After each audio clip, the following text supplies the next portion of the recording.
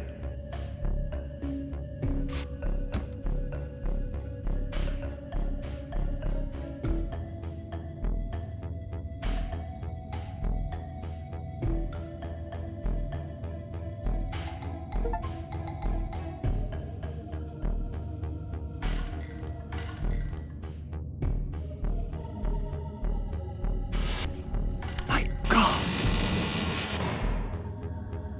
The sanctuary of the clans reduced to ruin. Beyond these walls lay the pillars of Nosgoth, the seat of Kain's empire. How humble it now appeared, collapsing into the dust of its former magnificence. And yet, I had only just emerged. In the instant between my execution and resurrection, centuries had apparently passed. This world is wrecked with cataclysms. The earth strains to shrug off the pestilence of Kain's parasitic empire. The fate of this world was preordained in an instant by a solitary man. Unwilling to martyr himself to restore Nosgoth's balance, Kain condemned the world to the decay you see. In that moment, the unraveling began. Now it is nearly played out. Nosgoth teeters on the brink of collapse. Its fragile balance cannot hold.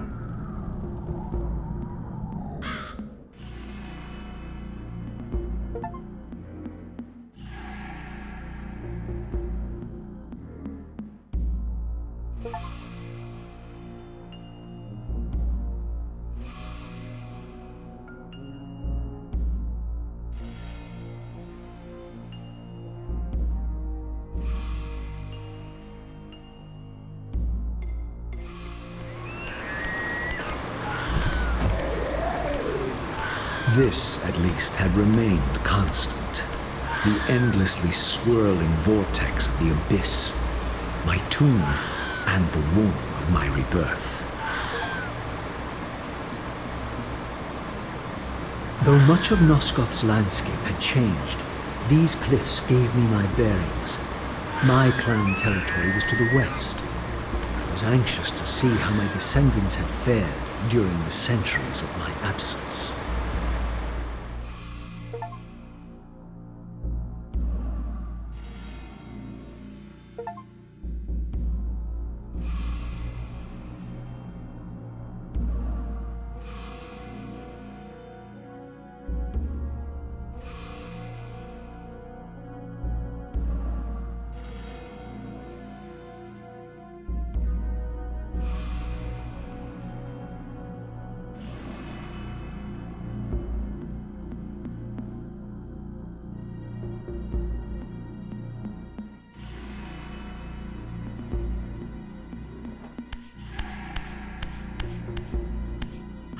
Utter desolation. My once proud kin wiped from this world like excrement from a boot.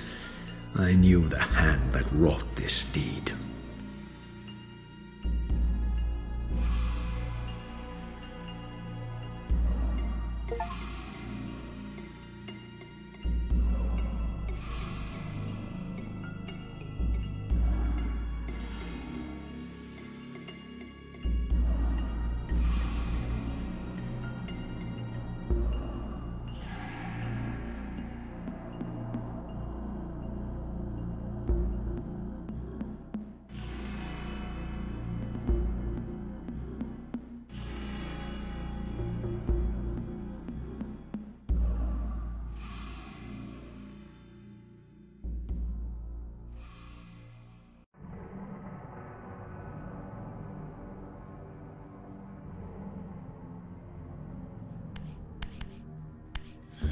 No! Please!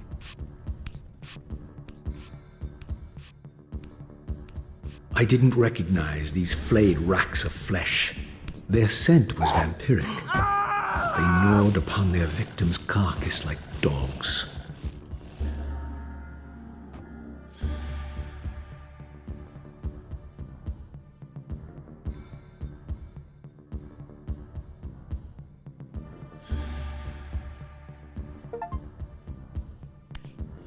This charnel house bore the unmistakable marks of Melchiah's clan. To what depths had our dynasty plummeted if these ghouls were the descendants of my high-born brother? Were they so debased as to recruit fledglings from the desiccated corpses here interred?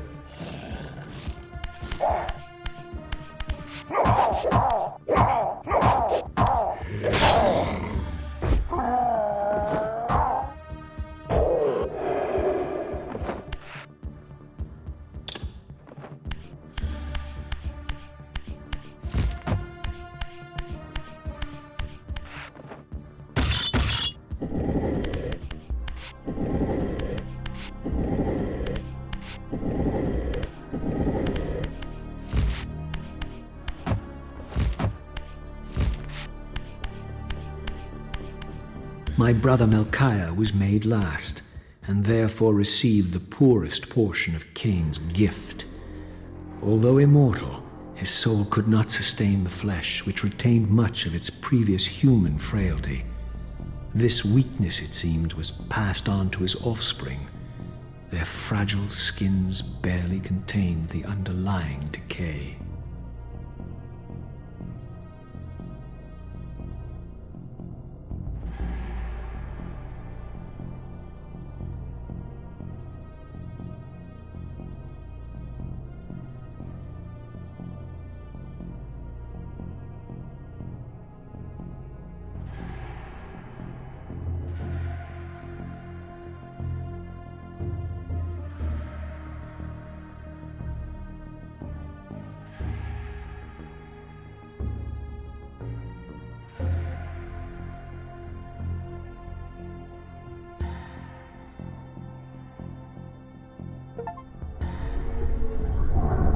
Beware, Raziel.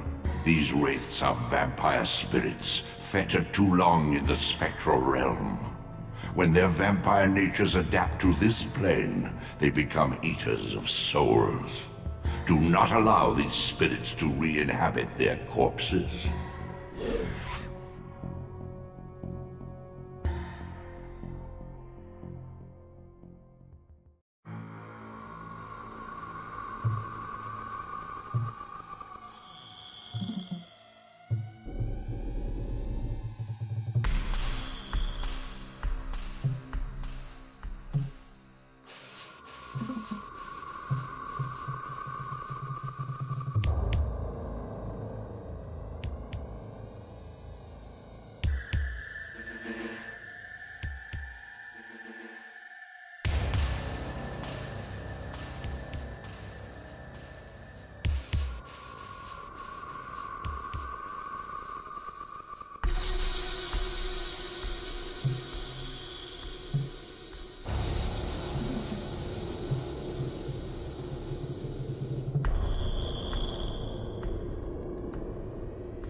Show yourself, creature! Do you not recognize me, brother? Am I so changed? Melchiah? Yes, brother. You should have stayed where the Master sent you, Raziel. You will find Nosgoth less pleasant than you remember. What has become of my clan? Answer me, little brother, or I will beat an answer from your horrid lips. Everyone is afraid, sibling. You awake to a world of fear. These times of change are so unsettling. Do you think I feel no revulsion for this form? Do you believe for a moment that our Lord would risk his empire upon an upstart inheritance? Enough riddles. What are you saying? You are the last to die.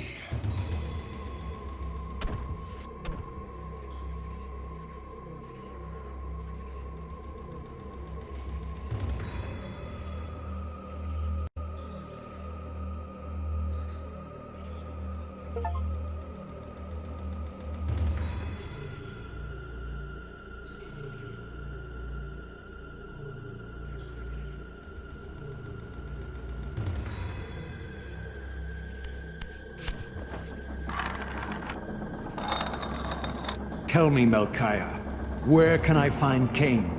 The Master is beyond your reach, Raziel.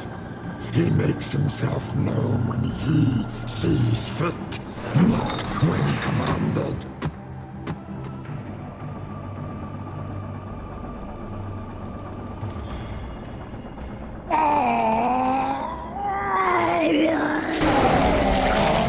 I'm released.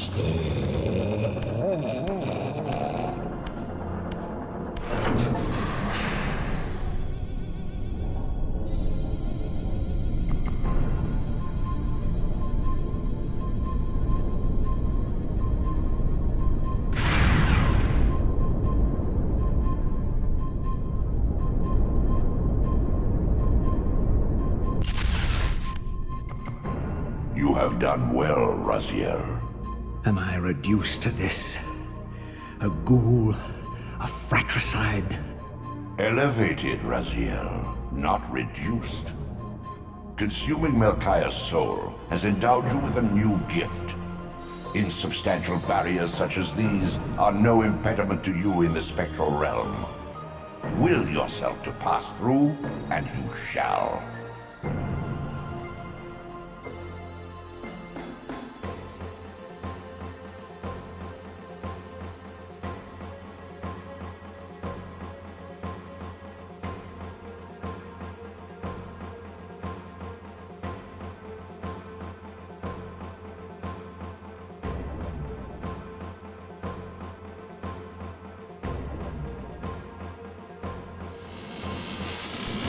Return to the sanctuary of the clans, Raziel.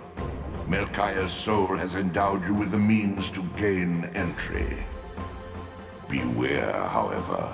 This hollow derelict is abandoned, but not uninhabited.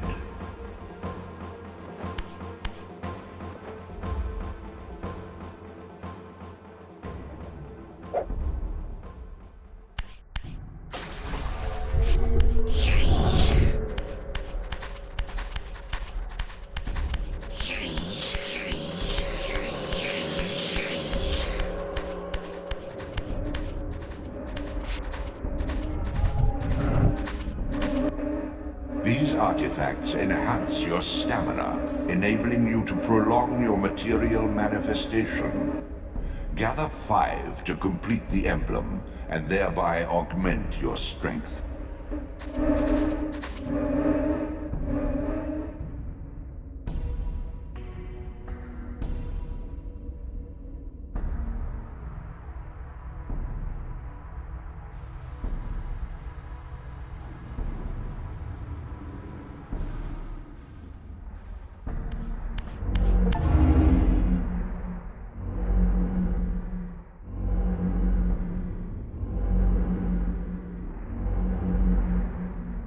Once acquired, these glyphs empower you with elemental lore. Each spell exacts a sacrifice of energy, however. Use them sparingly and wisely.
Raziel. Cain! The Abyss has been unkind. I am your creation, Cain. Now, as before, you criticize your own work. What have you done with my clan, degenerate? You have no right. What I have made, I can also destroy, child. Damn you, Cain! You are not God! This act of genocide is unconscionable! Conscience? You dare to speak to me of conscience? Only when you have felt the full gravity of choice should you dare question my judgment. Your lifespan is a flicker compared to the mass of doubt and regret that I have borne since Mortanius first turned me from the light. To know that the fate of the world hangs dependent on the advisedness of my every deed? Can you even begin to conceive what action you would take in my position? I would choose integrity, Cain.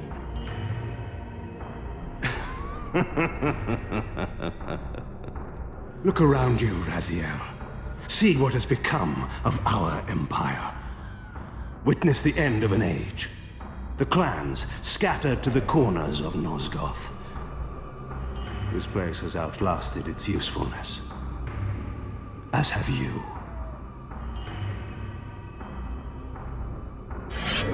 The Soul Reaver, Cain's ancient blade, older than any of us and 1,000 times more deadly. The legends claimed that the blade was possessed and thrived by devouring the souls of its victims. For all our bravado, we knew what it meant when Cain drew the Soul Reaver in anger. It meant you were dead.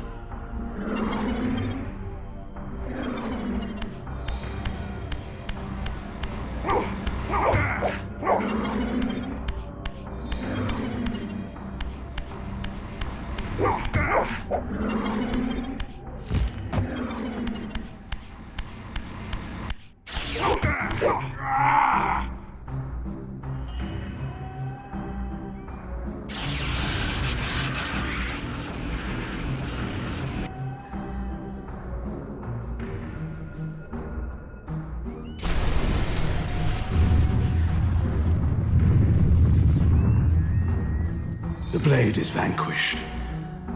So it unfolds. And we are a step closer to our destinies.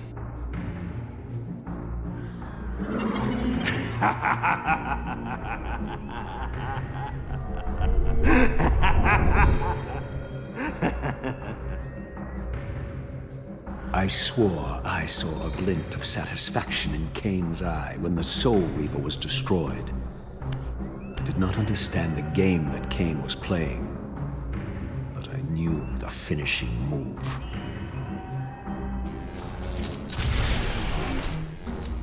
From this moment and ever afterward, you and this blade are inextricably bound.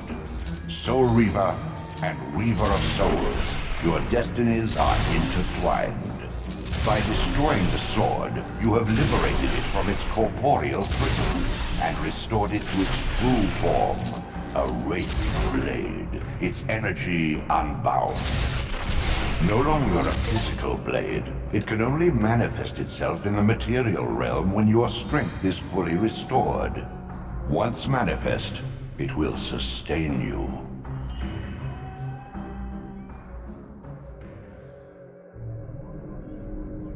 What are you, little soul? Another of Cain's creatures come to taunt this bound spectre. I did not intend to disturb your rest. Rest. A body is needed for sleep. Flesh and bones are required to recline. No, child. All I may do is watch and remember, ceaselessly conscious as this wretched world's history unfurls. Ghastly past, insufferable future, are they one and the same? Am I always here? How have you come to haunt these pillars? Cain refused the sacrifice. The pillar of balance, corrupted to its core, stands as a monument to his blind ambition. Now these pillars serve only to bind me here, my prison and eternal home, thanks to the avarice of your master, Cain. That bastard can claim no allegiance from me. Then we share a common foe, Raziel. Return here when you have need. Ariel remembers what others have forgotten.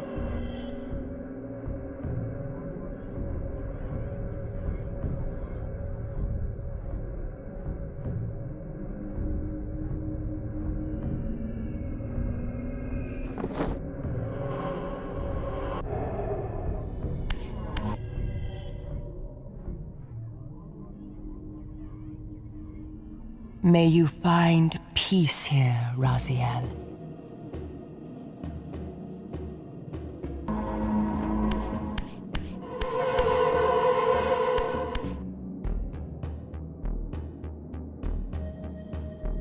Far in the eastern mountains, a stifled titan stands in mute surrender, unwilling host to a parasitic swarm.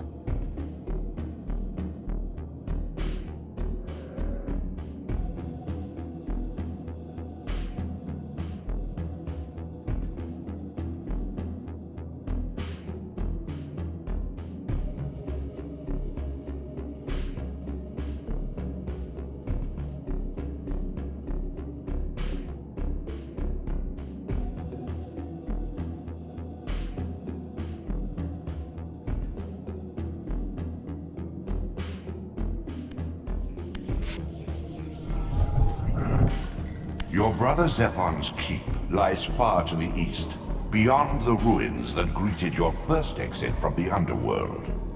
He and his brood have cocooned themselves in a derelict cathedral, having murdered its human guardians.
Once a testament to mankind's defiance of Cain's empire, this towering cathedral now stood derelict.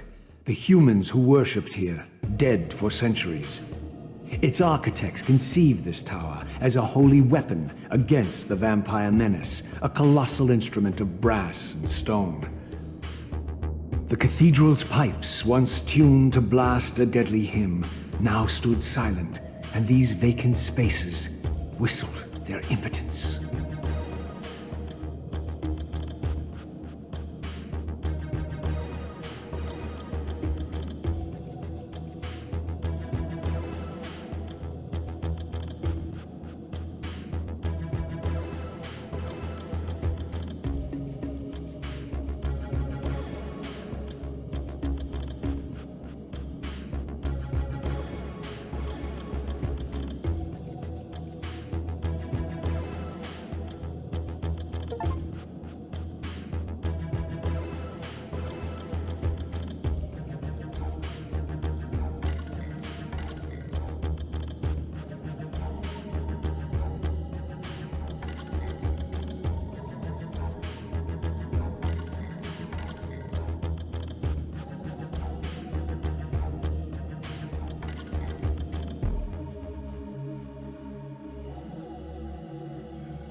prodigal son.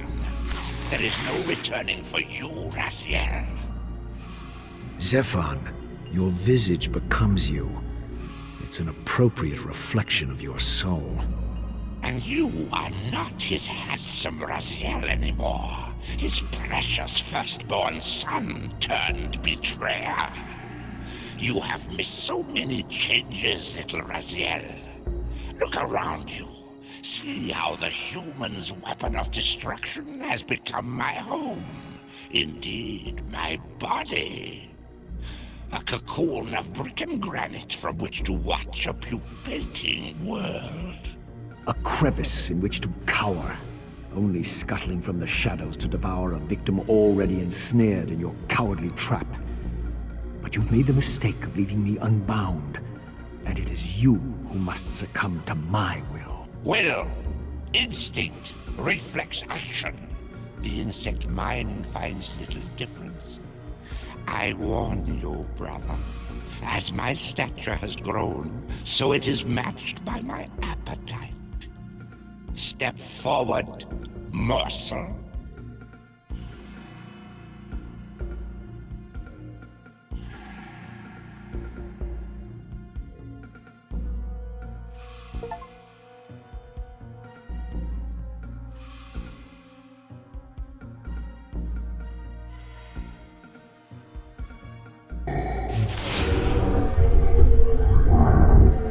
As my agent, you are beyond death, Raziel. Your enemies cannot destroy you. If you grow too weak, however, you will always be drawn here to recover.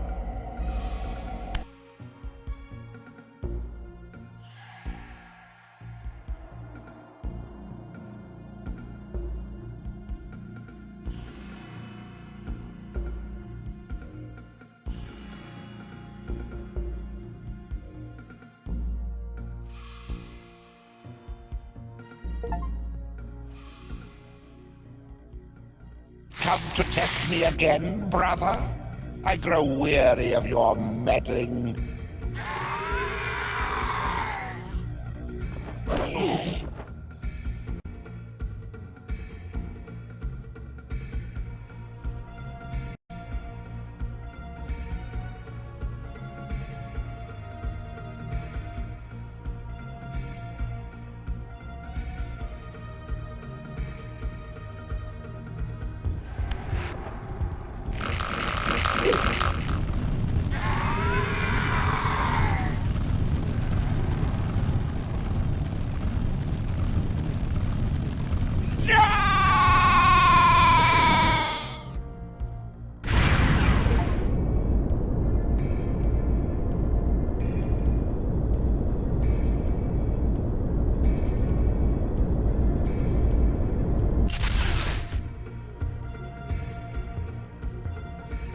Consuming Zephon's apostate soul has bestowed on you a new gift.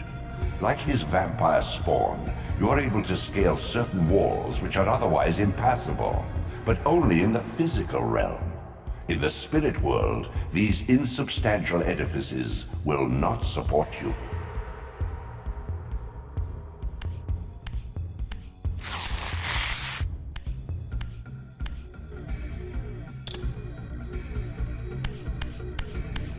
In the mountains beyond the pillars, Nosgoth's cataclysms have exposed an ancient crime. Endowed with Zephon's soul, you may now progress where your path was hitherto impeded.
Like a corpse in a shallow grave, corruption rises to the surface.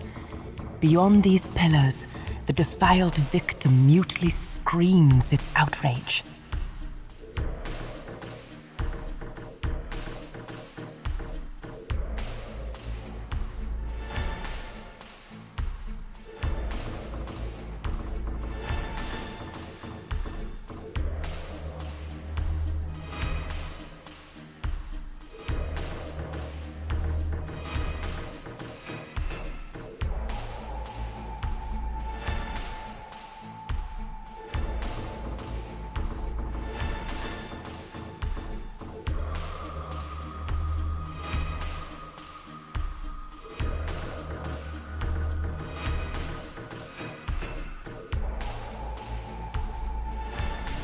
The ancient tomb of the Seraphim, once impenetrably sealed, now ravaged by Nosgoth's upheavals, its mysteries lay exposed. In the time of Vorador, centuries before Cain was made, the Seraphim warrior priests waged a merciless war against the vampire tribes of Nosgoth.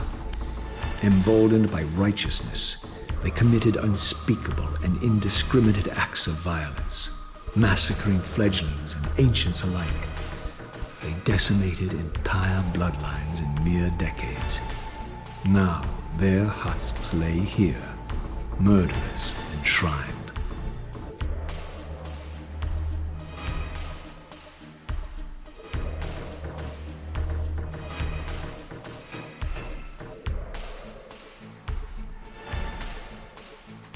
Take heed, Raziel. A forgotten history lies within.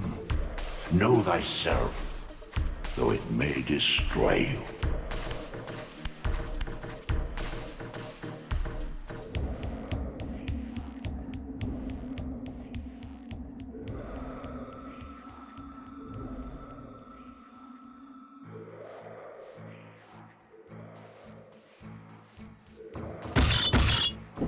As I pulled the stone free, a sigh of sepulchral air escaped the inner chamber.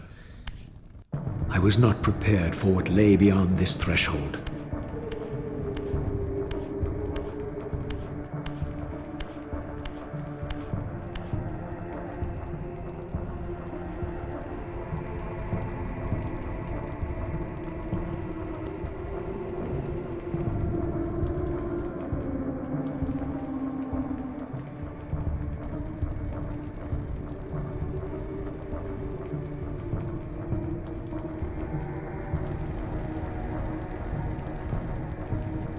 These crypts, defiled caskets of Seraphim saints, bearing my brothers' names, and my own. The irony of Cain's blasphemous act rushed in on me with the crushing force of revelation. Were my hands not as bloody as these? Worse, I had spilled the blood of my brothers, these very comrades whose tombs lay ravaged before me. Yes, Raziel, you were a Seraphim, born of the same force that all but destroyed your race. Before the dawn of the Empire, you were chosen. Cain, Nosgoth's solitary self-declared monarch, plundered this tomb and raised you from these crypts. Breathing his vampiric gift into your defiled corpses, he resurrected you as his favored sons.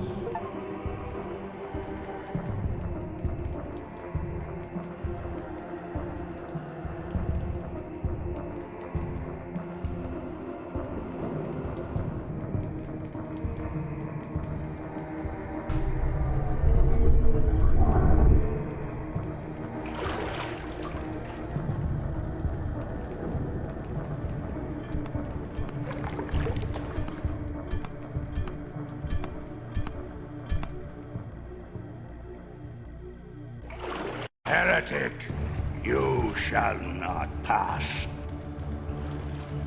Such loyalty to one who has you guarding this outpost like a chained dog? Do you prosper on the scraps he casts you? Your insults will do nothing to blunt the agonies of your demise. Cain killed me once. Behold the result. I have no more to fear from you.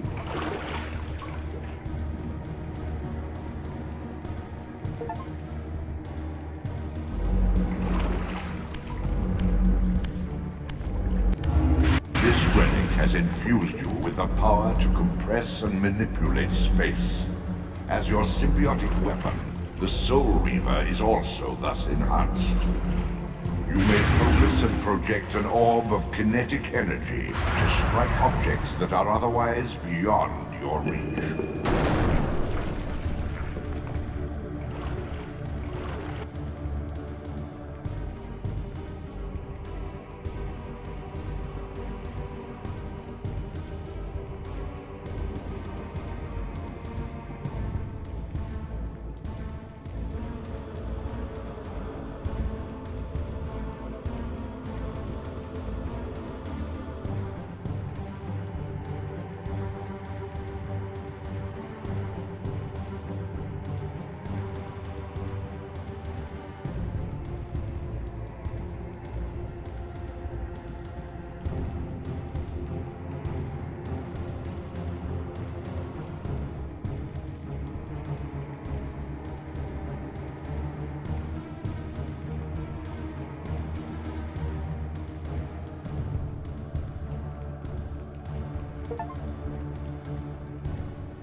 North of the Seraphim tomb, a desecrated abbey languishes, half drowned.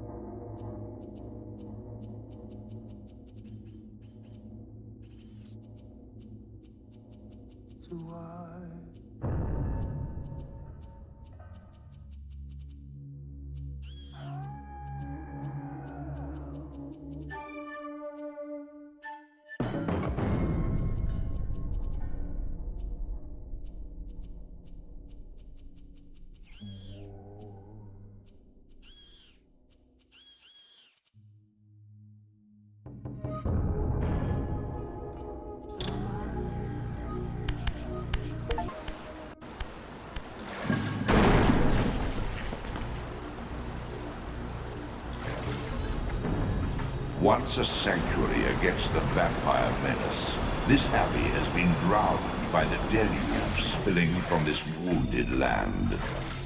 Your brother Rahab and his brood, devastated even by the feeble rays of Nosgoth's sun, overcame their vulnerability to water and retreated from the surface. Now they haunt these ruins and glide in the darkness of its stagnant depths.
Raziel.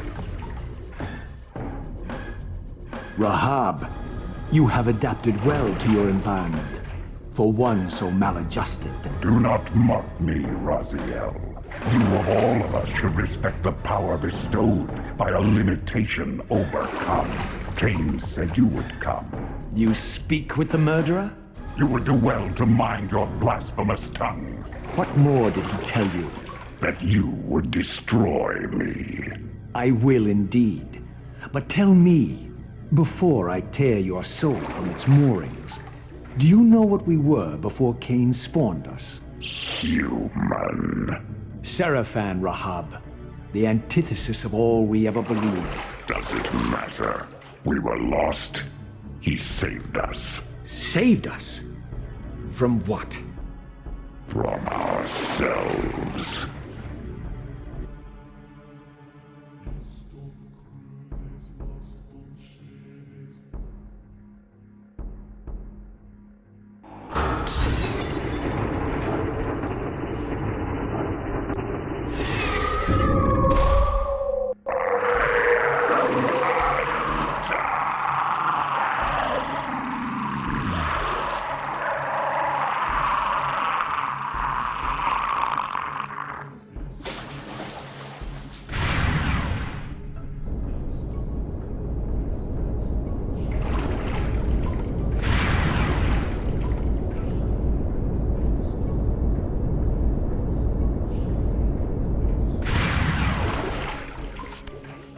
Infused with Rahab's soul, you have overcome your former vulnerability to water's touch. Immersion in water will no longer dissolve your physical body, enabling you to swim to areas heretofore beyond your reach.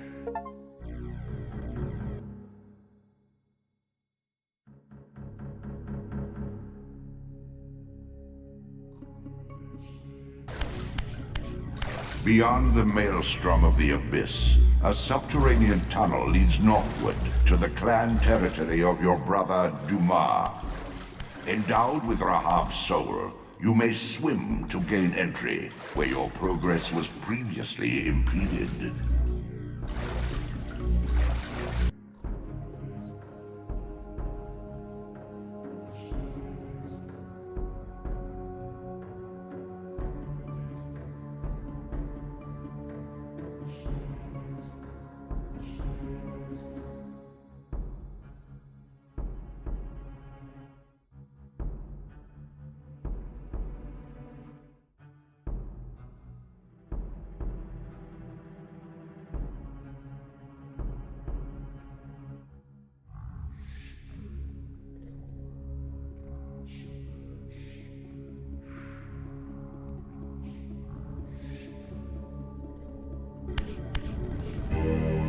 This elemental forge is tuned to the Soul Reaver's energy. Once baptized in this primordial flame, the blade may be imbued with fire at any future time.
Beyond the cliffs that witnessed your execution, a silent city sits in frozen tableau.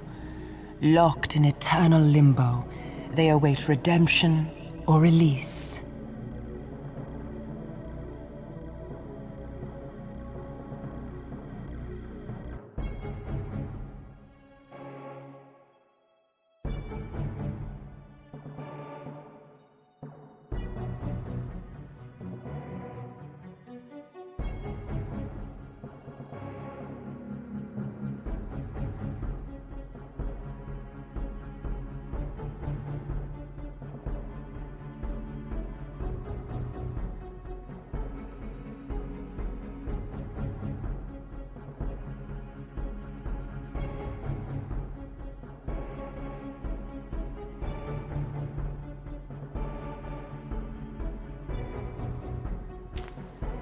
The human citadel, its towering walls and deep moats engineered to keep Nosgoth's vampire plague at bay.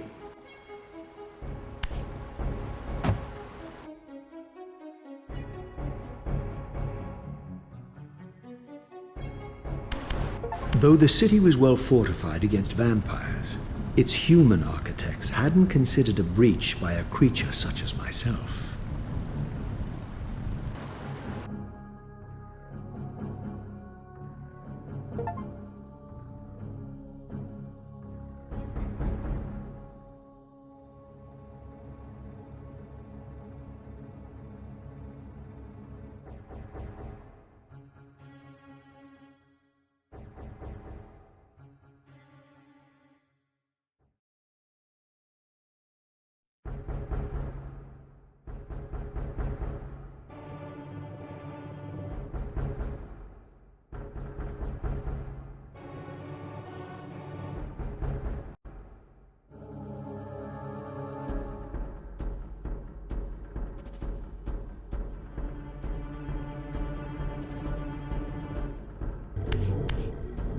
With this artifact, your glyph energy capacity is increased.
This city once teemed with the life of my kind.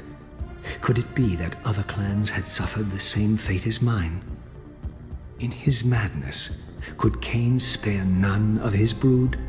It was not Cain, but Duma's own arrogance that brought the downfall of his clan.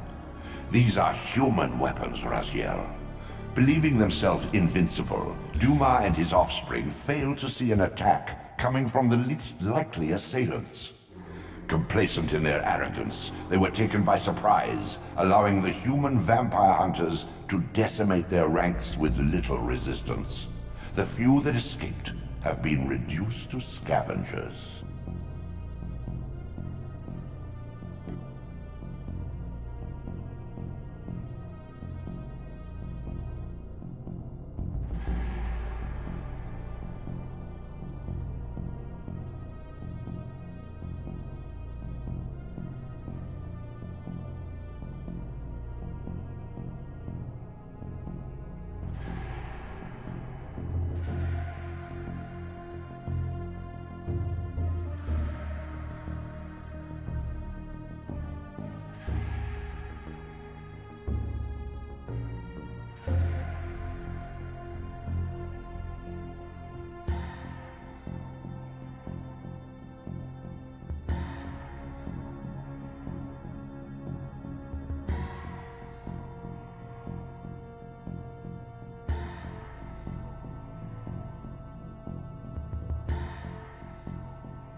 My brother, Dumas, a powerful warrior in life. It would have burned with shame to have me find him here like a stuck pig.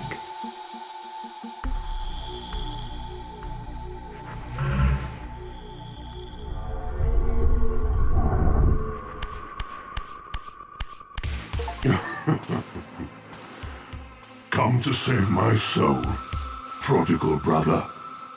Not to save it, but to take it. Your only salvation is release.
Unbound at last. I thank you, brother. Your thanks are premature, Dumas. I have not forgotten whose hands bore me into the abyss. The centuries in limbo have honed my strength. Not even Cain is my equal. Even the strongest vampire is vulnerable. We shall test your thesis, Raziel. My bloodthirst has been superseded by an even darker hunger. I will consume your soul before this day is done.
Consuming Dumas' soul empowers you to wind a constricting band of spectral energy around your enemies. This energy manifests itself in both the spectral and material realms, and in the physical world, it can be employed to manipulate otherwise immovable objects.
In the furthermost canyon of Nosgoth's frozen wastes, the hushed silences embrace an ancient enigma.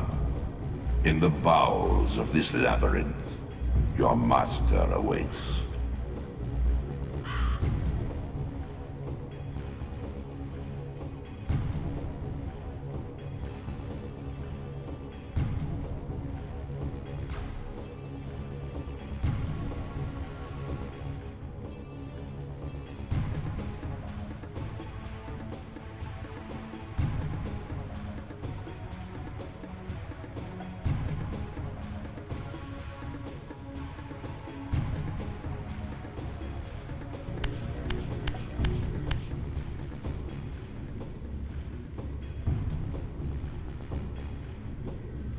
In the bowels of an inverted clockwork, the tormentor awaits.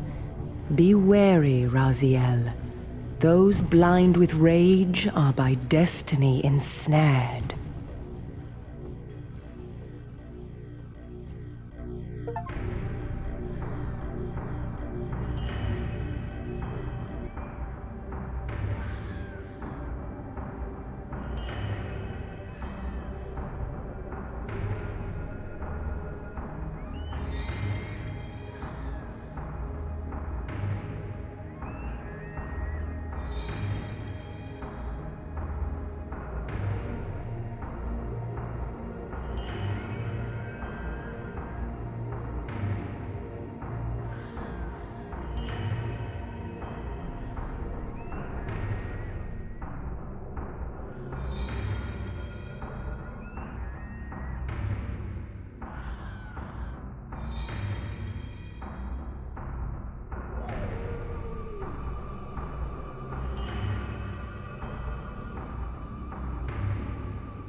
The Oracle's Cave, where Kane's first fateful meeting with Mobius occurred.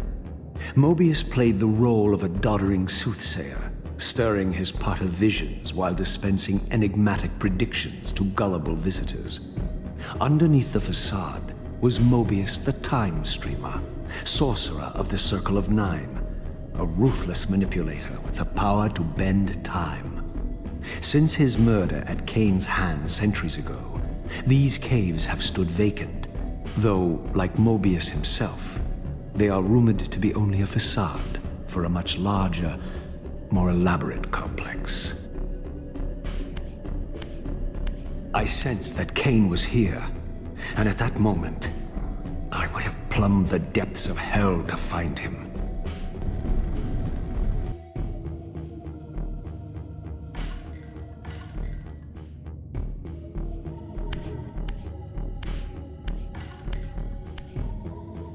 This, I deduced, must be the man himself, the Time Streamer, Mobius.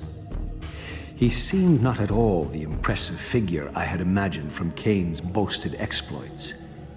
And yet, even this cold image radiated a certain undeniable power.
My arrival in this miserable age. What trickery is this?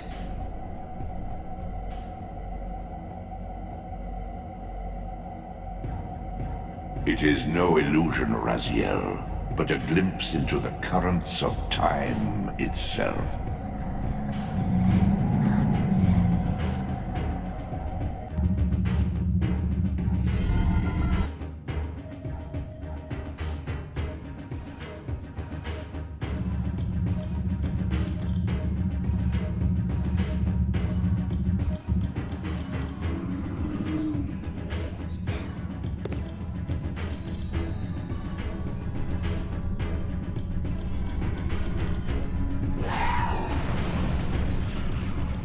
These apparitions torment me. Has this all been foretold?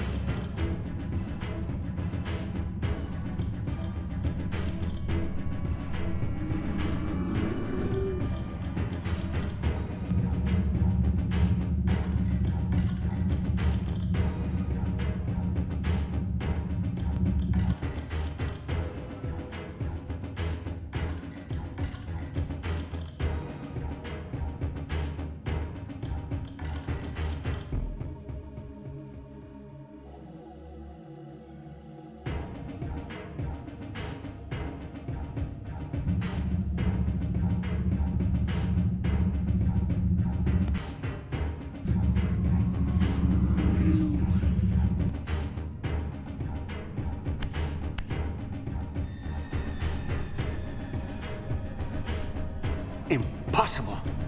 This must be one of Cain's deceptions.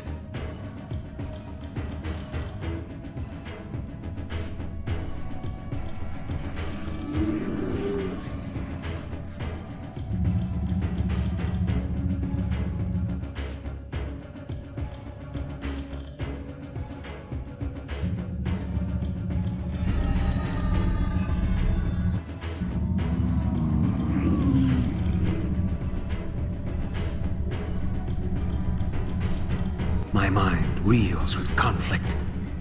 Does Cain await me moments from now? Or in some century yet to come?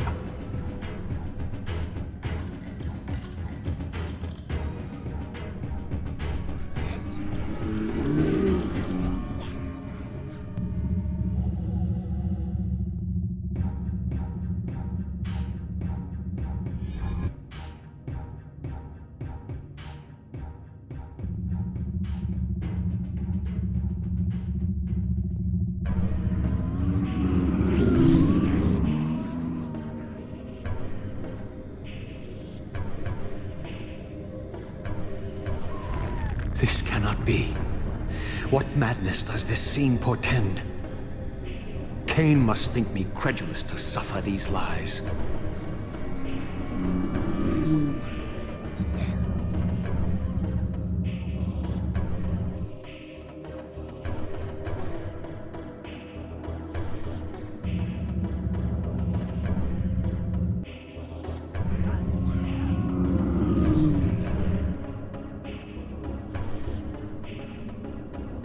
Is this phantasm a conjuration of my mind, or an echo of future events?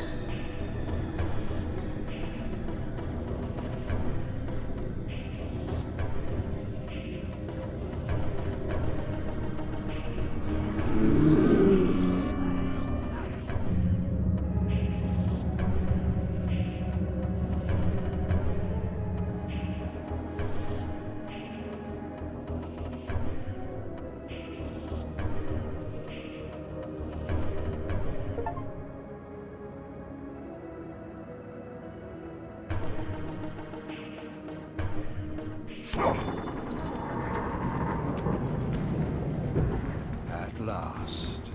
I must say I'm disappointed in your progress. I imagined you'd be here sooner. Tell me, did it trouble you to murder your brothers? Did it trouble you when you ordered me into the abyss? Eternity is relentless, Raziel. When I first stole into this chamber centuries ago, I did not fathom the true power of knowledge. To know the future, Raziel. To see its paths and streams tracing out into the infinite. As a man, I could never contain such forbidden truths. But each of us is so much more than we once were. Do you not feel with all your soul how we have become like gods? As such, are we not indivisible? As long as a single one of us stands, we are legion. Our futures are predestined. Mobius foretold mine eons ago. We each play out the parts fate has written for us. Free will is an illusion. I found the tomb of Sarafan, Cain. How could you profane a priest by turning him into a vampire? How could I not? One must keep his friends close, Raziel, and his enemies even closer.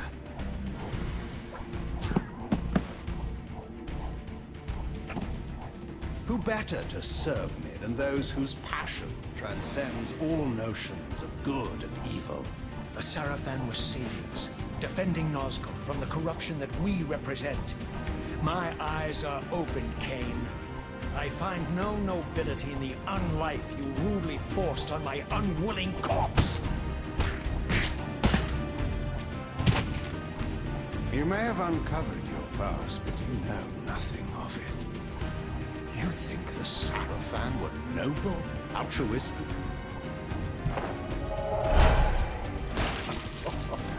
Oh, don't be simple. Their agenda was the same as ours.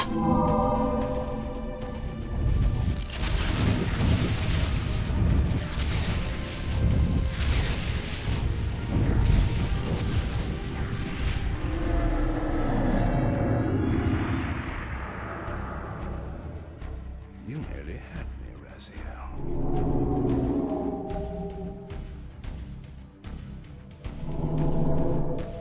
But this is not where or how it ends. Fate promises more twists before this drama unfolds completely.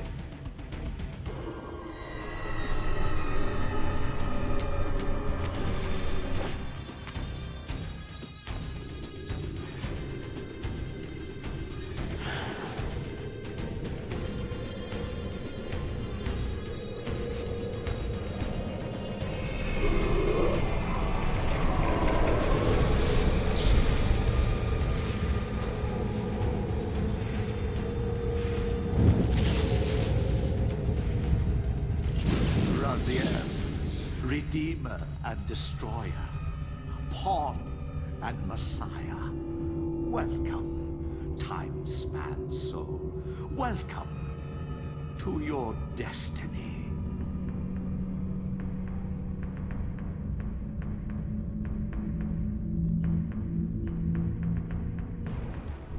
Where am I? Is the usual question. In your case, when might be more apt. Very well, you old snake. If you'd prefer I use my bare hands...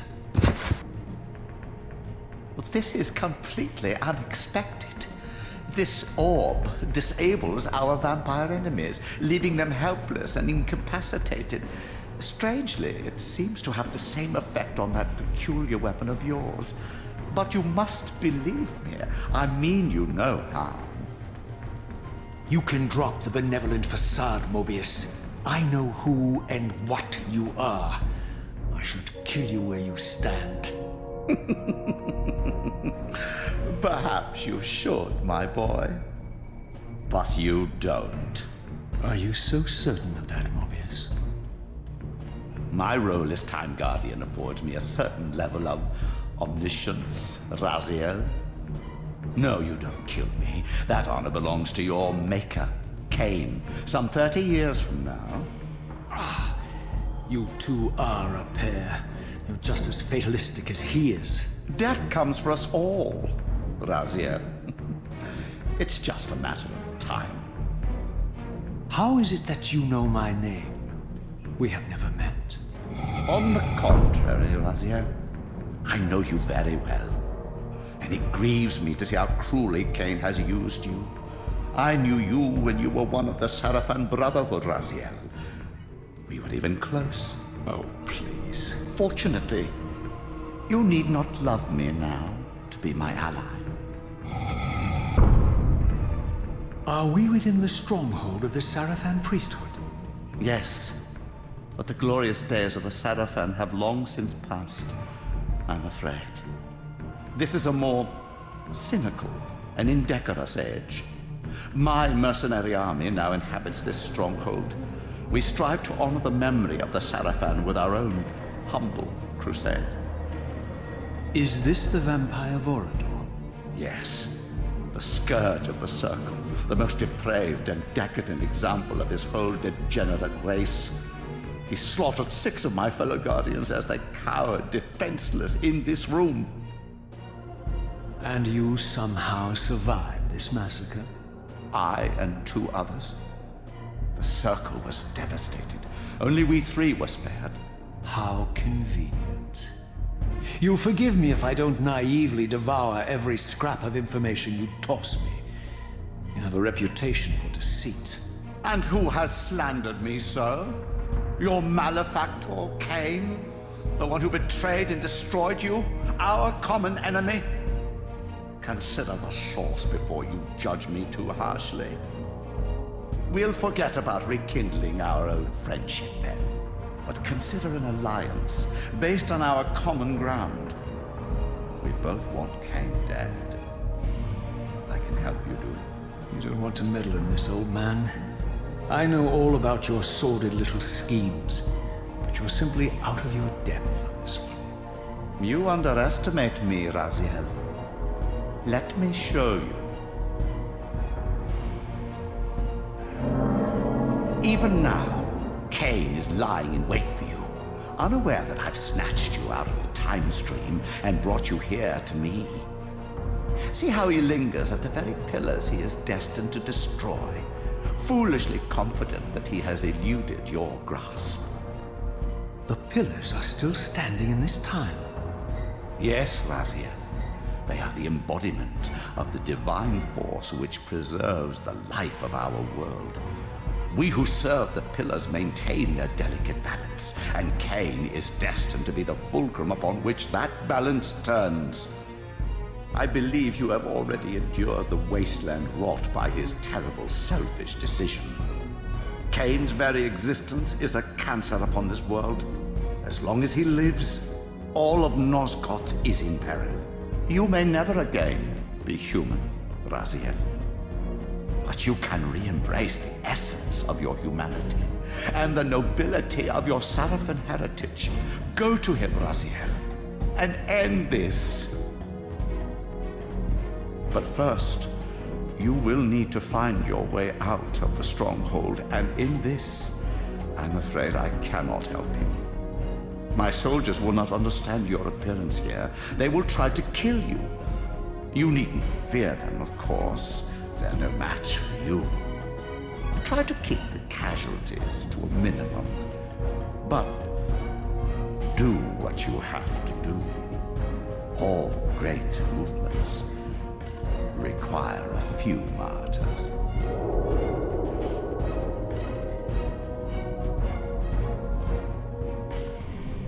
Alone now, I surveyed my surroundings and noticed a second time-streaming chamber. Its entrance identical to the first, but with one distinction. That crystal was significant, but how, I had not yet discovered.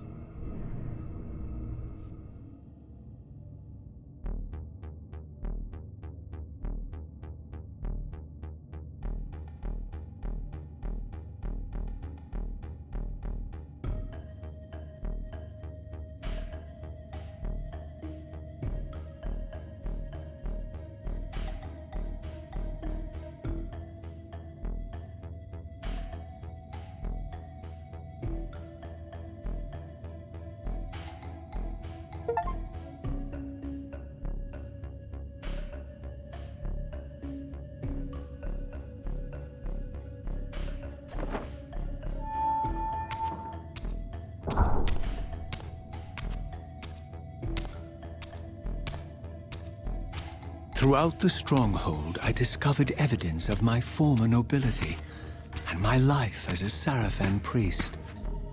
This was the heritage so foully stolen from me when Cain raided my sacred crypt and defiled me.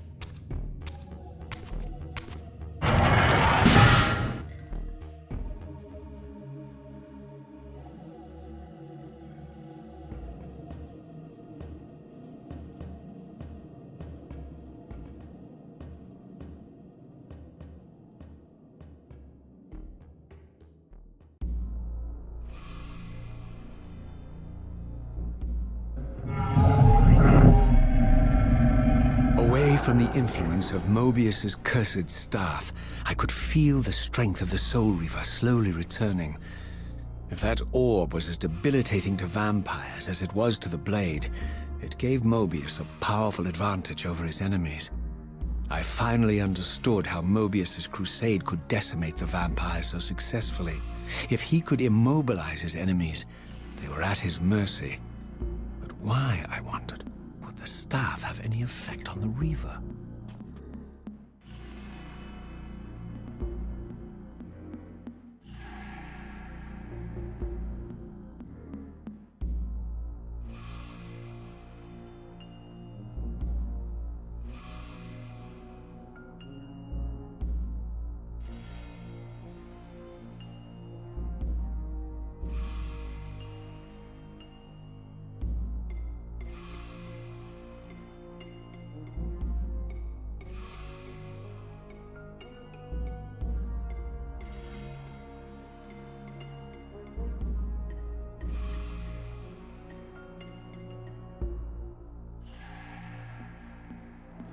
As I neared the stronghold's inner sanctum, a strange sensation crept over me.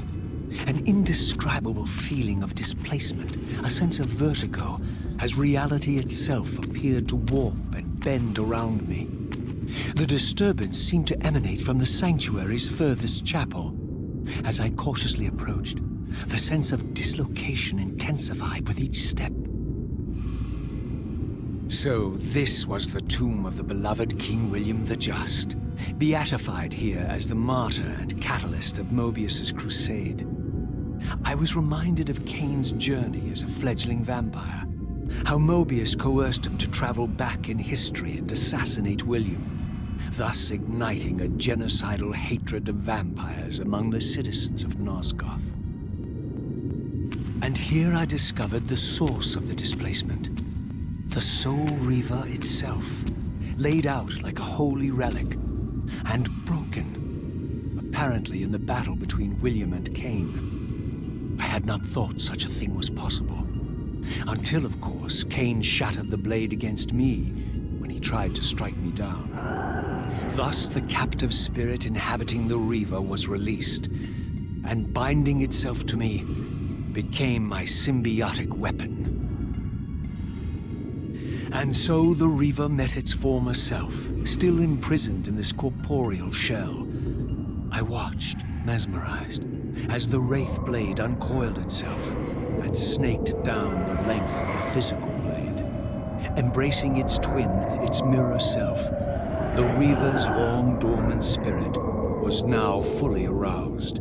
And for the first time, I felt the true presence of this other entity. Willful, ravenous, and deranged from thousands of years of imprisonment.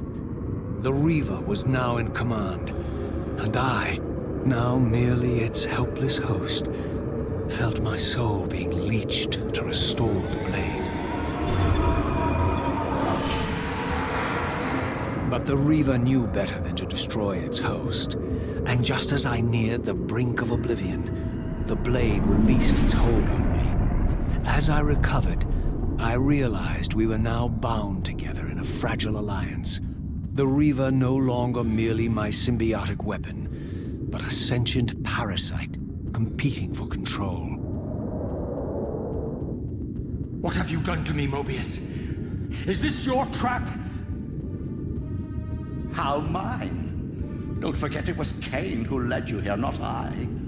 While you curse me, the only soul in Nosgoth ready to guide and assist you, Cain laughs at our folly and revels in your dismay. These blades, now coiled in sinister embrace, have inspired terror in the hearts of creatures far more durable than you, old man. Bound together as they are, I can only imagine what they could do to your soul's fragile shell. Raziel, I beg you to stay your hand. This was none of my doing. I have sought only to aid you in your righteous quest. Why, you're trembling, Mobius. Has your confidence abandoned you? You seem to have made a fatal error by leaving your precious staff behind. Is that where all your courage comes from? Listen to me, Raziel. You don't know what you're doing. I have taken an enormous risk by appearing here before you, so defenseless, yet eager to prove my good intentions. If there's anything left of the Seraphim in you, you won't do this. While you threaten me, your true enemy eludes you. Don't concern yourself with Cain, old man. He'll join you in hell soon enough. As you said, death comes for us all. Yes, the wheel of fate demands it. What did you say? The wheel of fate. The inexorable cycle of death and rebirth to which all men are compelled. We serve the same God, Raziel. To strike me down would be striking God's own attendant. And I don't believe even you would take that risk. I tire of your games, Mobius. Now that I know you fear me, I needn't concern myself with you. Cain is waiting for me. Go then, Raziel. Seek Cain out and destroy him in the name of the one God we both serve.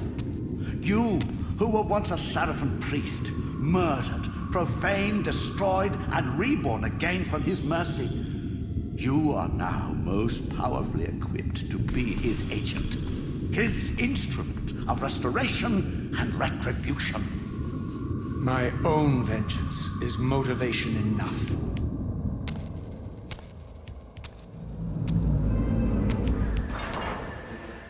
By my soul, you almost had me, my little blue assassin.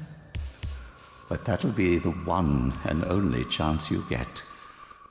I assure you of that. I could now summon the blade at will, regardless of my strength. But once summoned, the blade's ravenous appetite could not be contained. It devoured the souls of its victims, and if I allowed it to become over-aroused, the Reaver would now turn its hunger on me.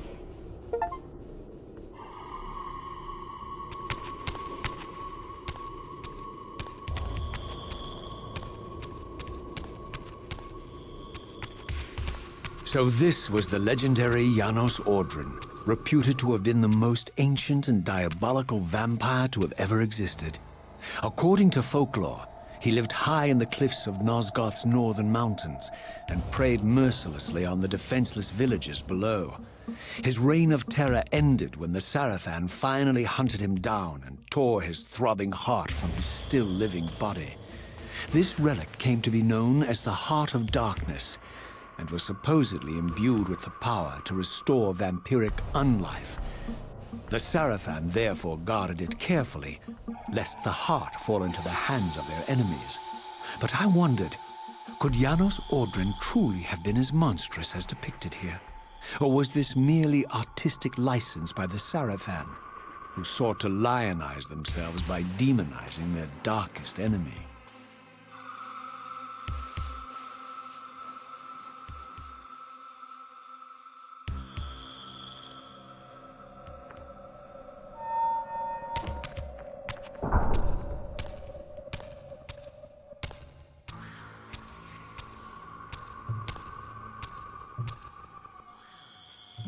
Strange how my history came full circle. This chapel, I realized, was a memorial to my former Seraphim brethren and myself. All of us martyred here, and then so cruelly profaned by Cain when he imposed his gift on our noble corpses. For the first time, I beheld the image of my Seraphim self, memorialized here among my fallen comrades. It tortured me to see how noble and pure I had been, and what a vile phantasm I had become, and a profound sense of injury, of loss and betrayal welled up in me, so overwhelming I could barely contain it. All I wanted at this moment was to find Cain and destroy him.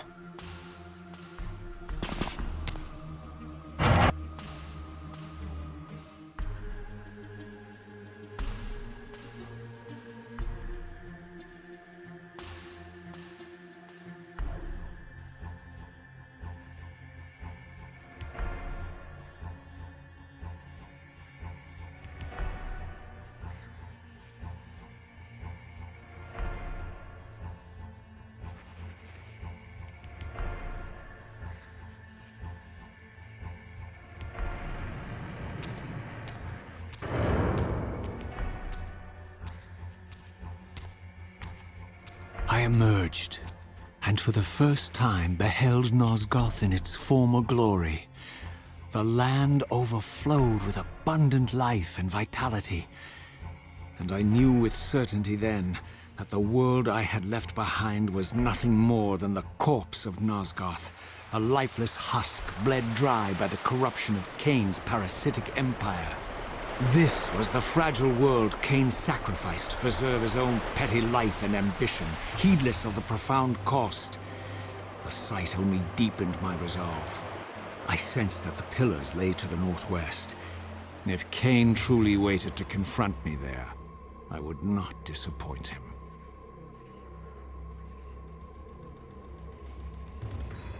As I passed this arcane landmark, a wisp of the Reaver's energy was drawn into the ring, illuminating it.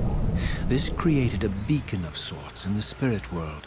If ever I found myself depleted in the spectral realm, and my soul tossed on the ethereal winds, these beacons would draw me back to safety and restore me.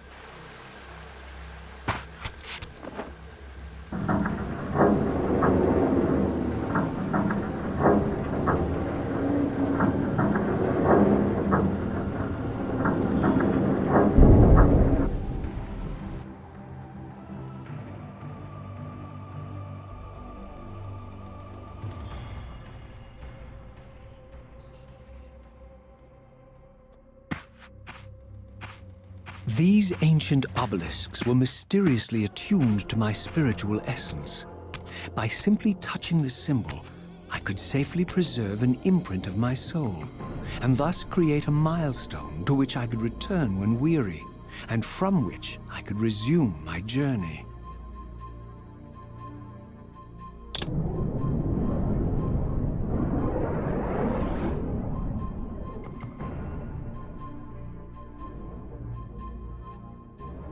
While I had only just escaped the stronghold, I sensed that in time my journey would return me full circle to this place. Infiltrating the fortress, however, would be no small feat. The balcony that had provided my escape was now well beyond my reach, leaving this massive gateway as the only means of entry.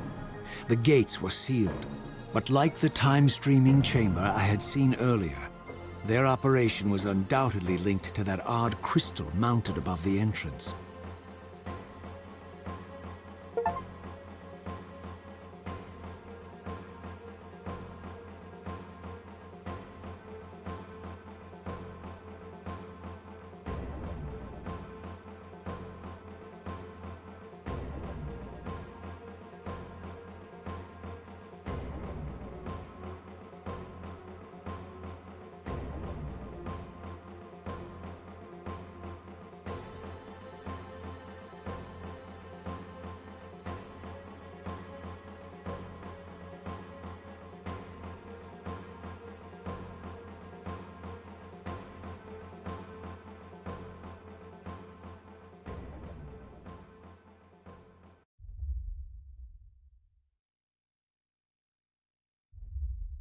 These vampires had nothing in common with the deranged jackals I left behind in Cain's derelict empire.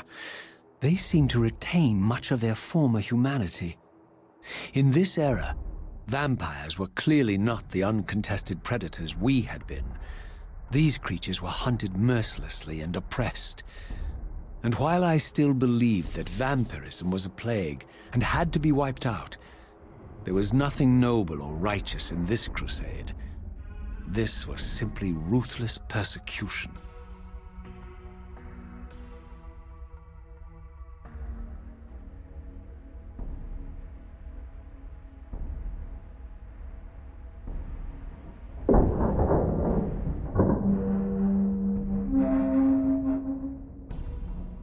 The pillars of Nosgoth, pristine, whole, and uncorrupted. I had never beheld them in this undefiled state, yet something profound and indelible resonated within me at the sight. And there, waiting at the very heart of the pillars, was the canker that was destined to destroy them.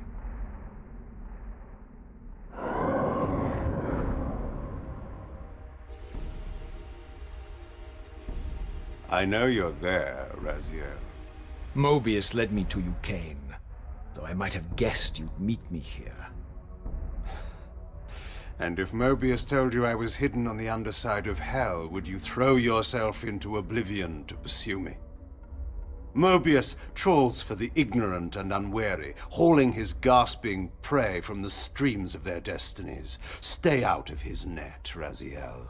Spare me your elaborate metaphors, Kane. I have pursued you here for one purpose. You will pay for your betrayal, and balance will thus be restored to Nosgoth. And whose will is satisfied then? The will of Raziel or Mobius? Would I be better manipulated by you, Kane? Now, turn and face me. The chase is over. This isn't a chase, Raziel. We are merely passengers on the wheel of destiny, describing a perfect circle to this point. We've been brought here for a reason. I've seen the beginning and the end of our story, however, and the tale is crude and ill-conceived. We must rewrite the ending of it. You and I. Face me, Kane. Even you shouldn't die a coward's death. Isn't it customary to grant the condemned a final request? I recall no such courtesy from you. Indulge me, Raziel. All I ask is that you listen. This is the sublime moment of our undoing, Raziel. The ineffable fulcrum upon which swings the entirety of our history. This is where all of Nosgoth is betrayed. In this instant, Ariel, the Balance Guardian, is murdered by dark forces bent on overthrowing the Pillars. Her spirit is just now tearing free, lost in the ether, trying to find its way here. You have already seen how she comes to haunt these Pillars. Bound here by your refusal to die. You are the reason this land becomes diseased. As long as you remain alive, you condemn Nosgoth to an eternity of decay. Be still, Raziel. See this. As Ariel dies, I am being born to take her place as Balance Guardian. Such is my destiny. My God.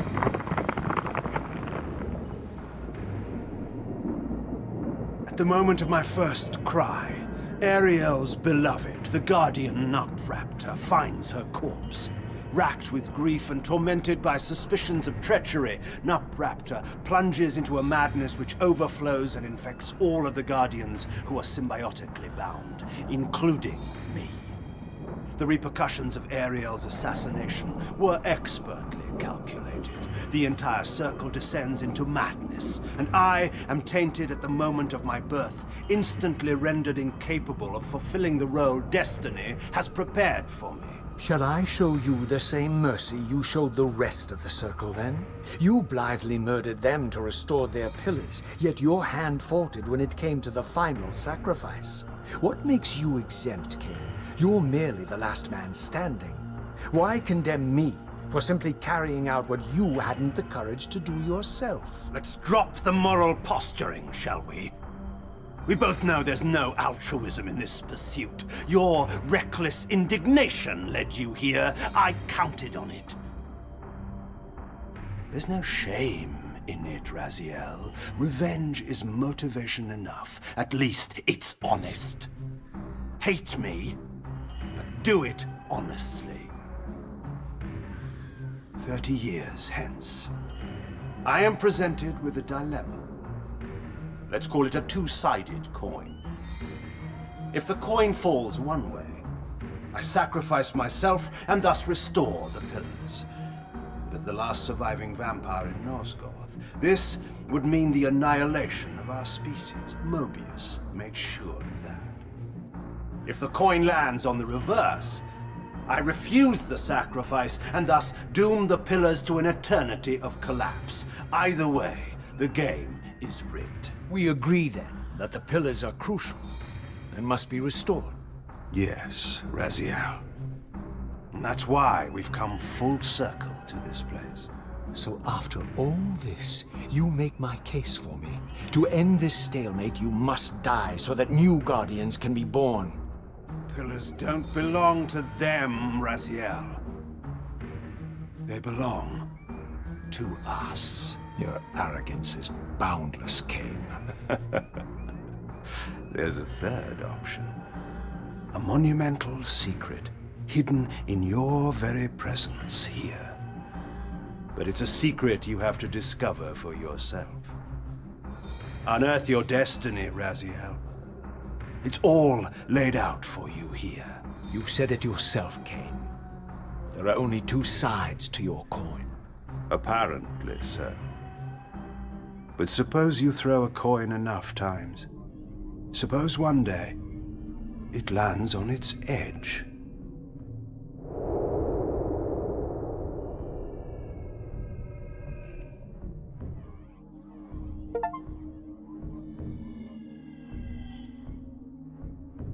I didn't know what impulse stayed my hand, why I had so willingly allowed Cain to escape me when I had pursued him for so long. I had no reason to trust Cain after he had valued me so little, and yet I found myself intrigued by his words. I had been too cruelly used to so gullibly play his pawn, but if this world truly had secrets to divulge, I was determined to expose them.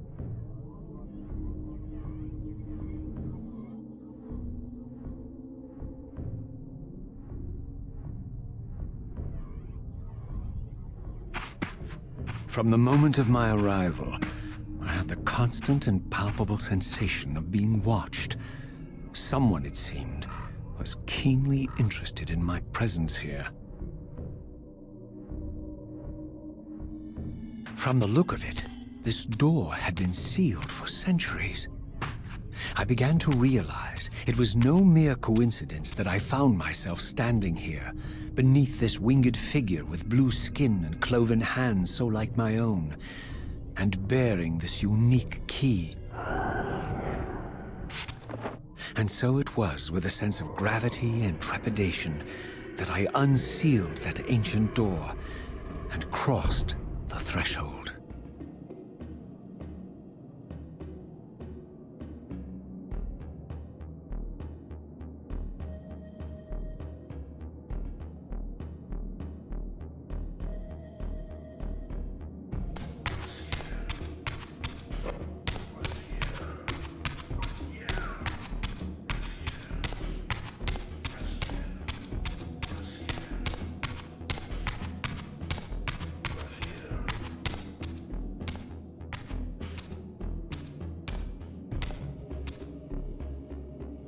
As I entered the chamber, I sensed that it had been sealed for hundreds, perhaps thousands of years.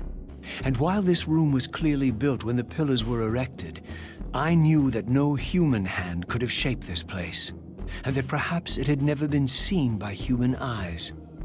The surrounding murals depicted a winged race, their features so like my own, but beautiful, where mine were grotesque, and angelic, while mine were demonic. I tried to decipher these images. A great war, but with combatants like none I had ever seen. The pillars, raised by this winged race, who thus defeated their adversaries. The winged beings again, writhing in agony, apparently afflicted with the same bloodthirst I had so recently suffered. And throughout the chamber, inscribed everywhere, images of the Reaver itself. Was this what Cain had urged me to discover? I wondered. Lies, Raziel.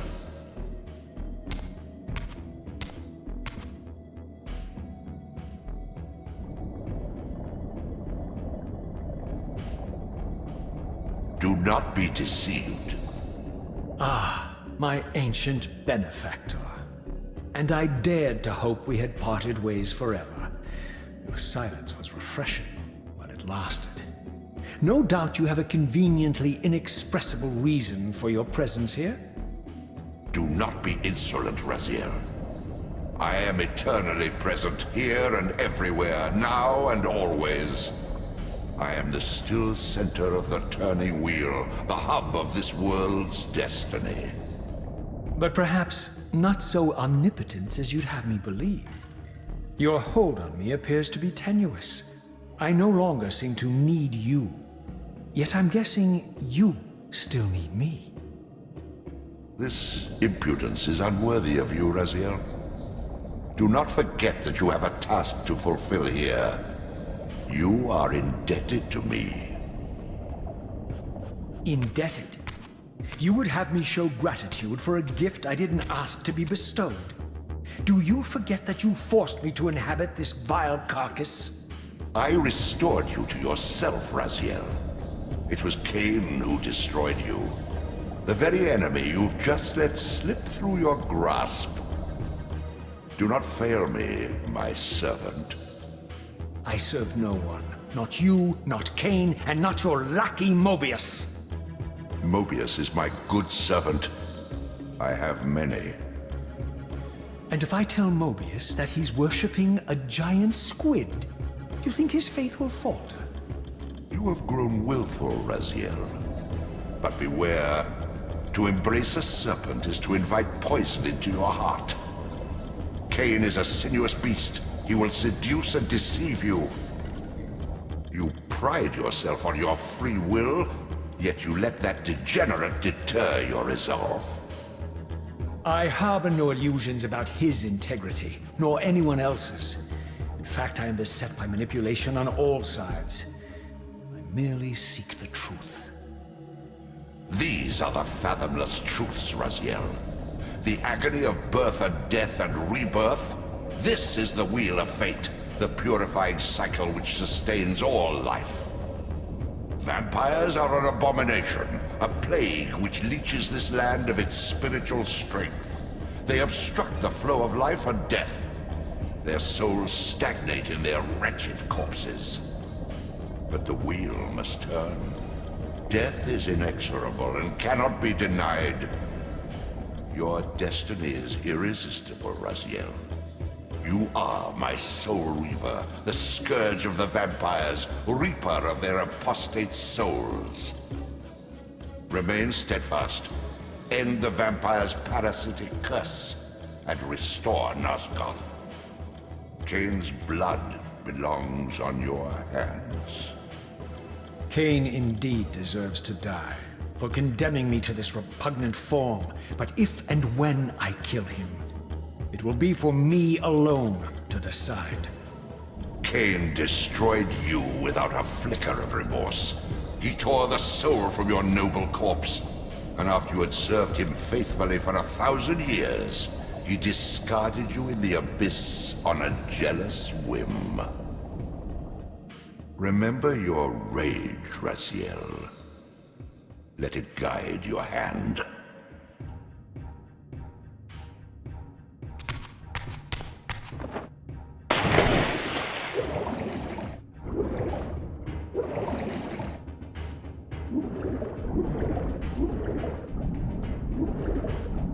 You would be wise to heed me, Raziel.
I surfaced into a very different landscape.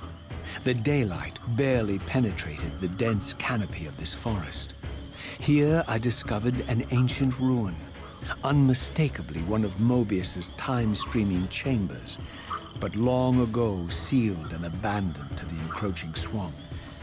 I didn't currently possess the means to break this seal, but I thought in time that I might.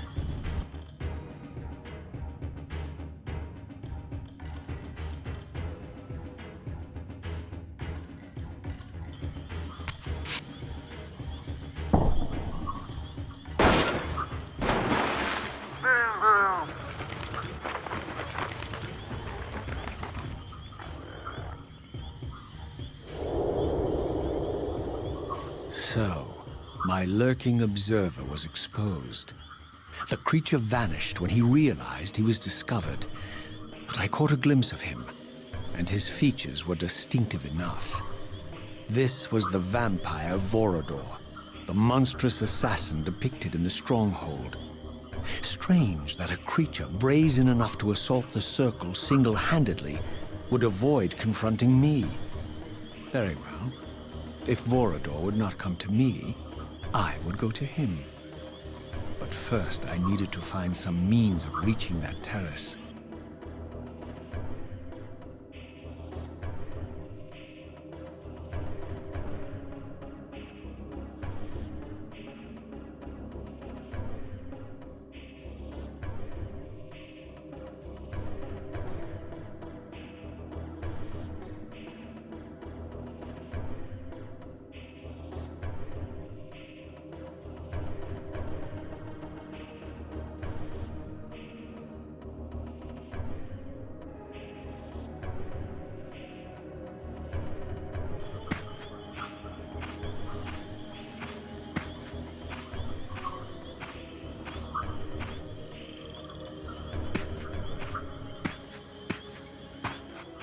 There appeared to be a passage here, leading northward into the mountains.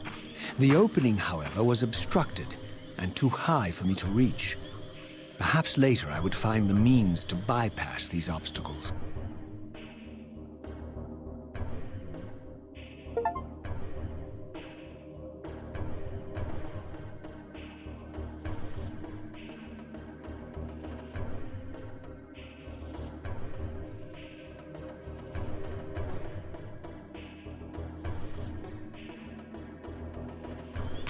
My lurking friend was nowhere to be seen, but I found these ruins even more intriguing. I recognized these arcane symbols from the chamber beneath the pillars, and realized that this shrine, too, was sealed to all but the bearer of the Reaver.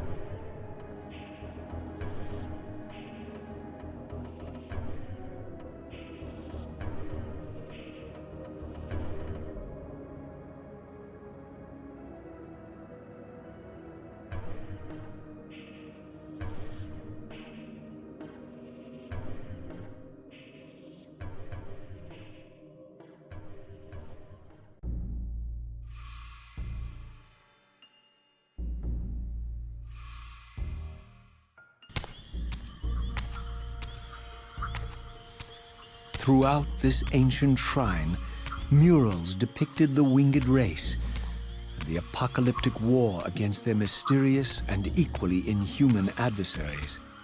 These winged beings, it seemed, were not only the architects of the pillars, but of this enigmatic place as well.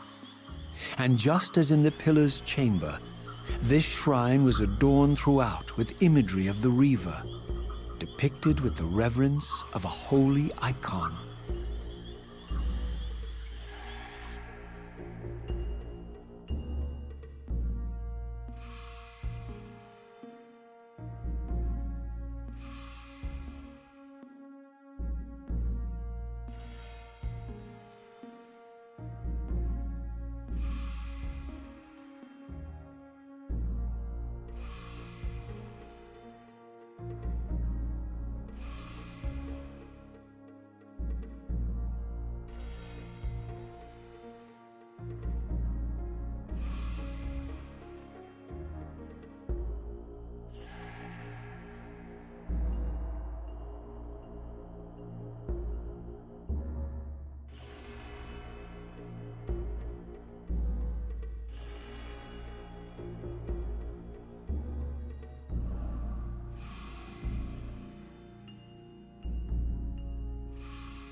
As I neared the altar, I suddenly felt the Reaver quickening of its own volition.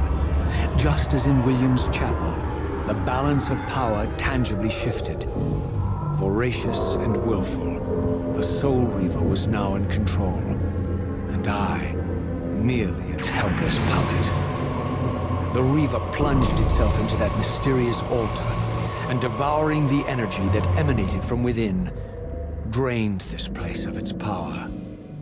Thus sated, the Reaver released me, and I realized as I recovered control that these ancient shrines were forges, each purpose-built to enhance the Reaver with elemental power.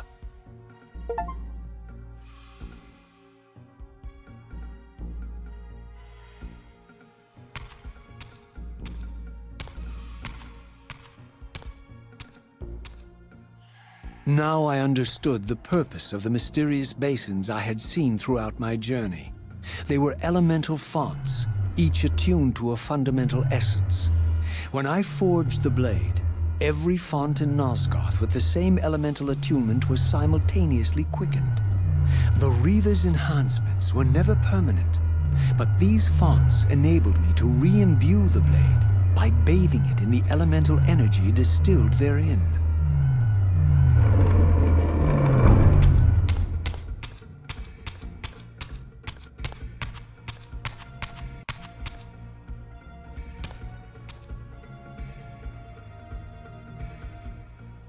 Concentric circles, one eclipsing the other.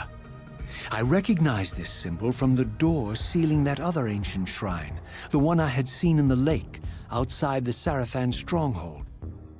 Perhaps now, armed as I was with the elemental power of darkness, I could return and gain entry.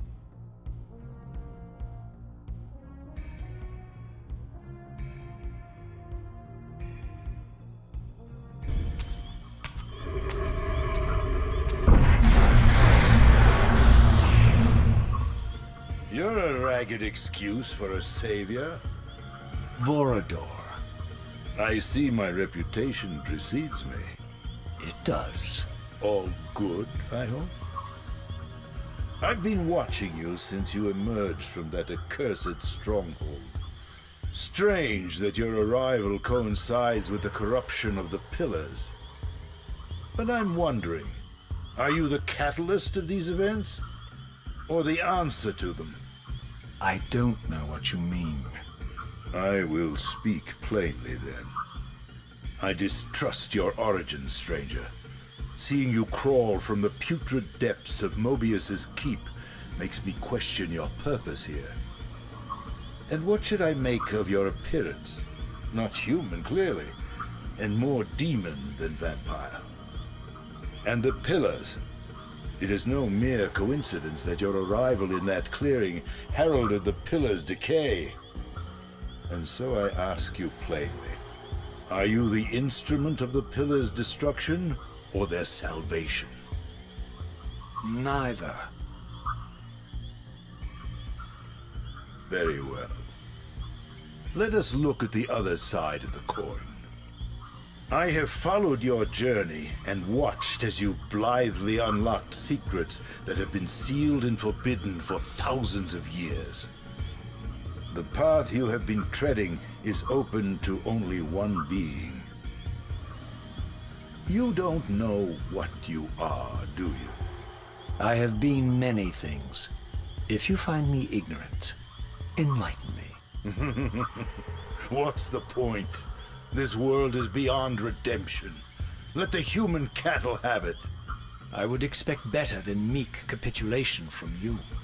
Centuries of persecution have taught me well. 500 years ago, our race was nearly exterminated by the fanatical crusades of the Sarafan. And now the same sick drama unfolds again. In merely a decade, Mobius's cutthroat citizen army has nearly accomplished what the Sarafan could not. Vampires meddling in the affairs of men. Look where it's brought us. What am I to make of these secrets I've uncovered, then? The depictions of the winged race, The Pillars and the Reaver. Fairy tales, boy. The delusions of an ancient culture clinging to hope long after the world had discarded them. Their bloodline trickled away until only one of the ancients remained, sustained solely by obligation and his unfaltering faith in the old prophecies. But you see, even if you are who you appear to be, it no longer matters. You're simply too late. Janos Audron, the Reaver Guardian, the last of the ancients, and my maker, was murdered by the Seraphan nearly 5 centuries ago. He alone would have the answers you seek, but his secrets died with him. I don't know how you've come even this far without his guidance, or without the Reaver, stolen these 500 years ago by the Seraphan. I'm afraid, my friend, that you and all of us are out of luck. I had no less reason to trust Vorador than anyone else I had met. In fact, the ancient vampire was the most forthright being I had encountered thus far. If Janos Audron was the key to all this, then I would find him, and Mobius's time-streaming device would provide me passage. But first, I had to find a way back into the stronghold, and I suspected I would find the means within the lake's mysterious shrine.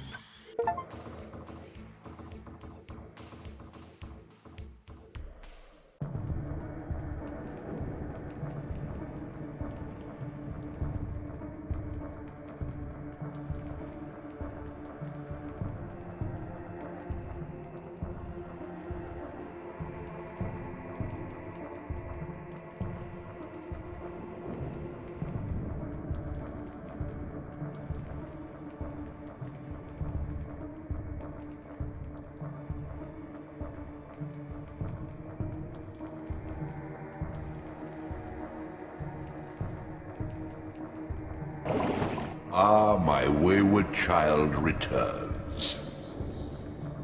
Having unearthed more than you'd like, I suspect.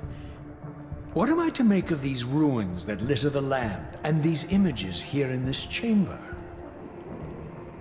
Merely the deceits of a failed civilization. You are being misled, Raziel. This ancient race hoped to manipulate the future with these scrawled misdirections. You must tread carefully. There are dark forces at work in this world, bent on subverting your true destiny. I have no doubt of that. The question is, am I in their presence right now? Your arrogance will spell your demise, Raziel.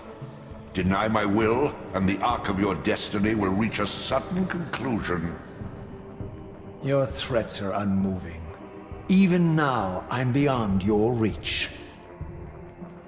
My reach is longer than you realize. This is a very dangerous game you're playing, Raziel.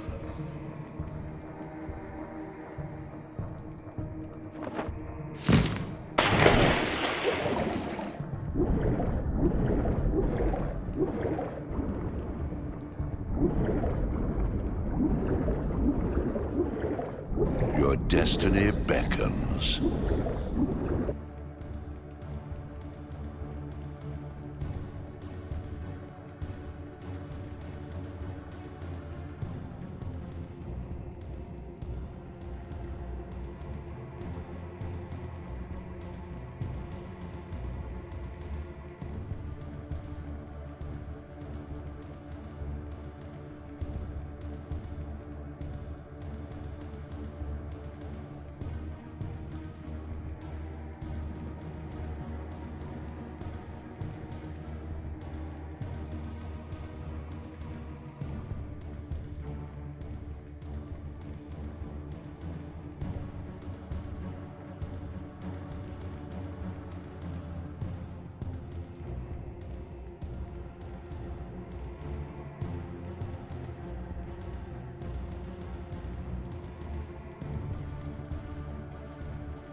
These murals left no room for doubt.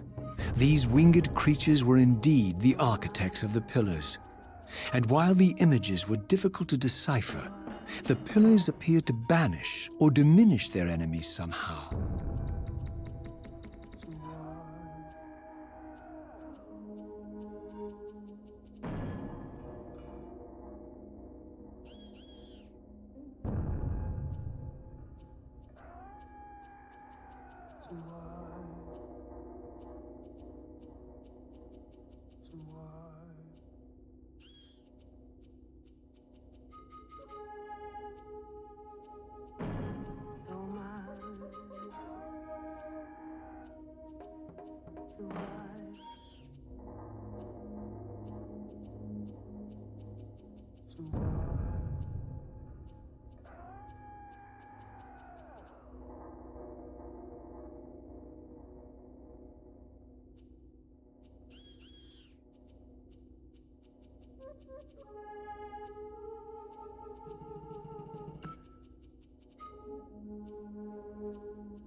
I plunged the Reaver into the forge and imbued the blade with the elemental power of light. Thus armed, I now had the means to re-enter the stronghold and finally use Mobius's time-streaming device to accomplish my own ends.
Show yourself, Cain. Here, Raziel.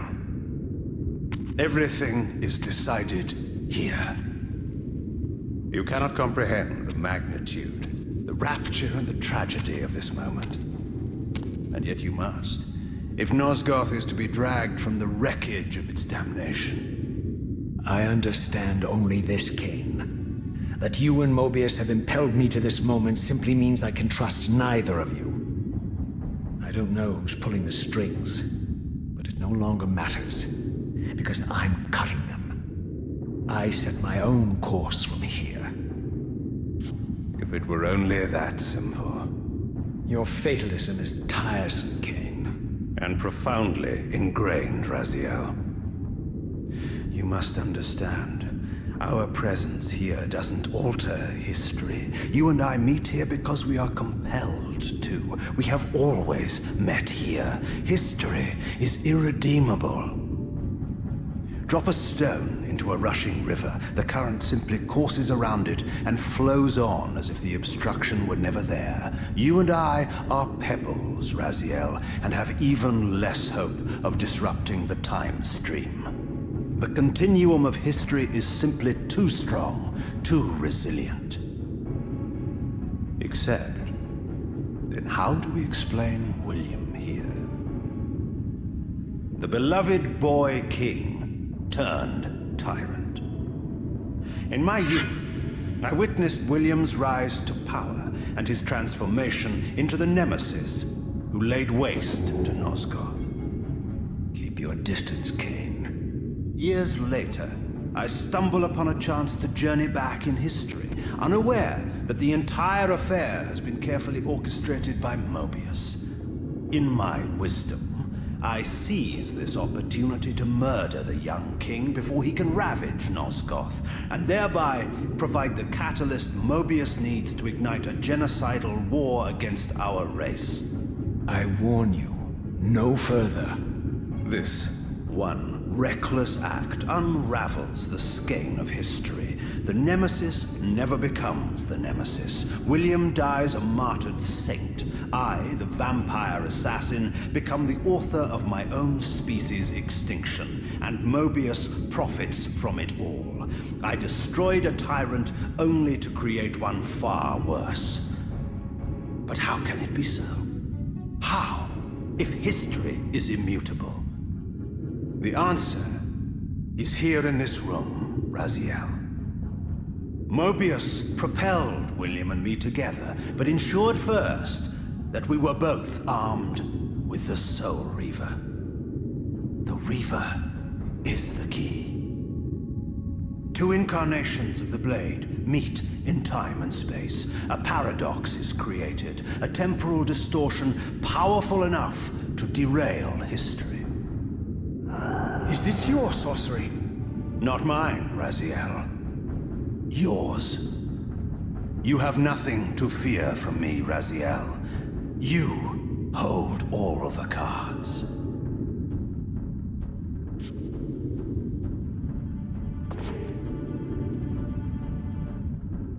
Then perhaps I should test your sincerity.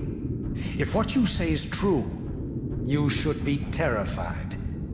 I could kill you here and now. And so you do, Raziel.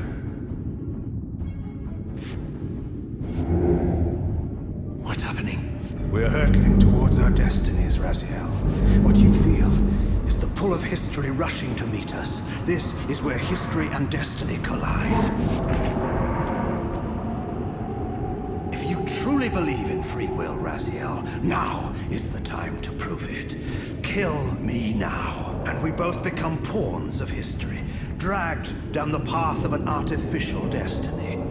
I was ordained to assume the role of Balance Guardian in Nosgoth, while you were destined to be its savior. But the map of my fate was redrawn by Mobius, and so in turn was yours. This is madness! Fight it, Raziel. This moment does not have to be an ending. It can become a prelude. I can't. You can, Raziel. Look inside and see that it is so. You have the power to reshape our inevitable futures.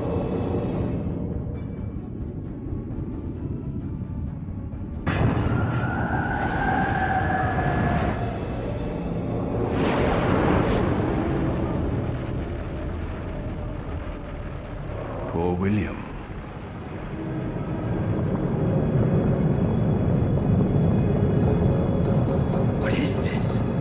History abhors a paradox, Raziel. Even now, the time stream strains to divert itself, finding its old course blocked by your refusal to destroy me. The future is reshuffling itself to accommodate your monumental decision. This is where we restore ourselves, Raziel, and reclaim our intended destinies. It may yet be possible for me to assume my role as Balance Guardian and return the pillars to their rightful inheritors. To the vampires. And this is the destiny you have urged me to discover. I don't know what game you and Mobius are playing, Kane, but I refuse to be your pawn. Unlike you, I still revere whatever shred of humanity I've managed to preserve.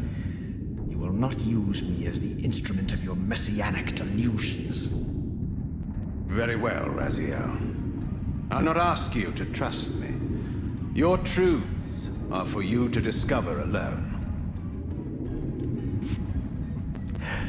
Humble words for one who presumes to teach me a lesson at every turn.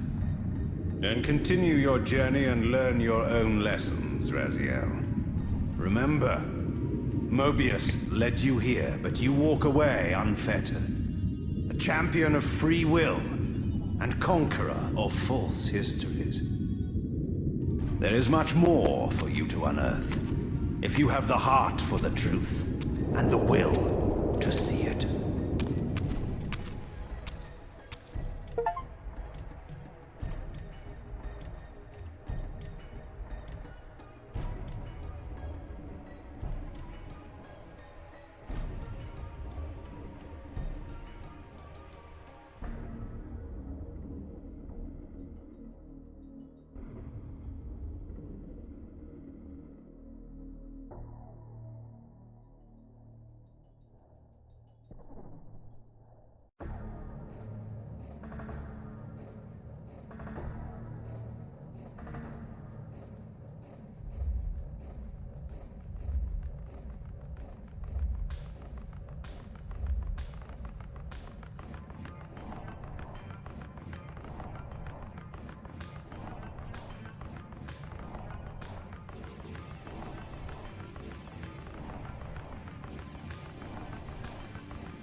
Ah, yes. I like that look on your face, Mobius. You really don't know what to do now, do you, old man? Here you are, caught without your damned staff. I suspect things aren't progressing quite as you'd hoped. You're not used to the fly turning to confront you in your web, are you? Kane's devious influence has poisoned your mind, Raziel. Now you see betrayal everywhere, even in your closest allies. We were never allies, Mobius. Conspirators, perhaps. Briefly. Why did you not kill Kane when you had the chance? He was at your mercy. Precisely. I had a choice, and I chose mercy. And now I know your sordid little secret. The significance of that displacement I felt when the two Reavers came together. Strangely enough, I was enlightened by the devious Kane, not by you. In fact, I've learned much more than you counted on. I understand now how you've tried to manipulate all of history for your own personal gain. But now all your little schemes are whirling in ruin around you, aren't they? All because I chose to exert my will for once, rather than obey the demands of sorcerers and spirits and demons, all singing the same tiresome refrain, "Kill Kane." I'm setting my own path from here, Mobius. I intend to discover the truth behind all of this. But you condemn us all with this impetuous act. Hardly impetuous. It took all the will I could muster. Has my refusal to kill Kane reshuffled your carefully stacked deck of cards? You really think that you're exercising your free will, Raziel? You're simply Kane's servant. I do not serve Kane. I merely did not kill him. Raziel, do not forget your purpose here. You are destined to be the savior of Nosgoth. Oh, I'm sick of hearing that particular phrase. As for saving Nosgoth, so far I see precious little reason to bother. And I'll choose my own purpose from here on out, Time Streamer. Right now, I choose to manipulate you for a change. Go. In there. What are you doing? Come, Mobius. You're a cunning serpent. You'll piece it together, I imagine.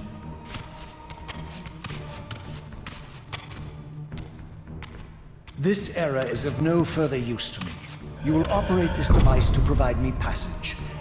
I want to see the world in a simpler time, before the Sarafan began their crusade. And what about Kane? You're leaving your quarry behind? You kill him if it's so damned important. You need only touch the two poles of the switch, and the device will transport you. But I urge you to reconsider. You've lost your powers of persuasion, old man. Rot here and forget me.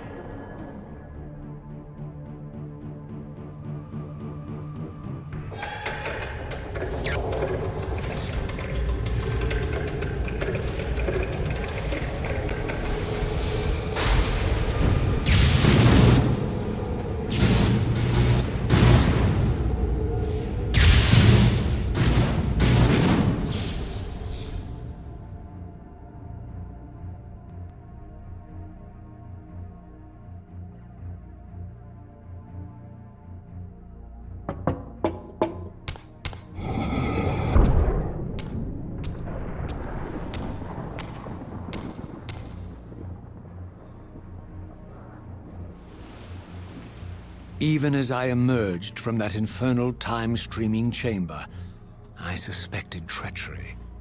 The stronghold was vacant, derelict, and abandoned.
If I had any doubts about the era I now occupied, this grotesque tableau certainly eliminated them. For here was Mobius, long since murdered by Cain, lionized and beatified as the martyred leader of his bloodthirsty crusade. And if I required further evidence, I needed only to behold the gruesome trophy Mobius held aloft. A severed head of Vorador. The final triumphant kill of Mobius's cutthroat mob. His execution marked the annihilation of the vampires. Far from channeling me into Nosgoth's past, Mobius had propelled me over a century to its ghastly future. The intent behind this little detour was unmistakable. Having failed to make me his obedient assassin, Mobius intended to keep me ignorant of my true destiny, which clearly lay in Nosgoth's past. While his deception only reinforced my purpose, Mobius had effectively stranded me here. This left me no course but to explore the era I now occupied and see what changes the century had wrought, following Cain's ill-fated decision. Perhaps time had cleared a path for me into the mountains, where I might unearth more clues behind the mystery of Janos Audron.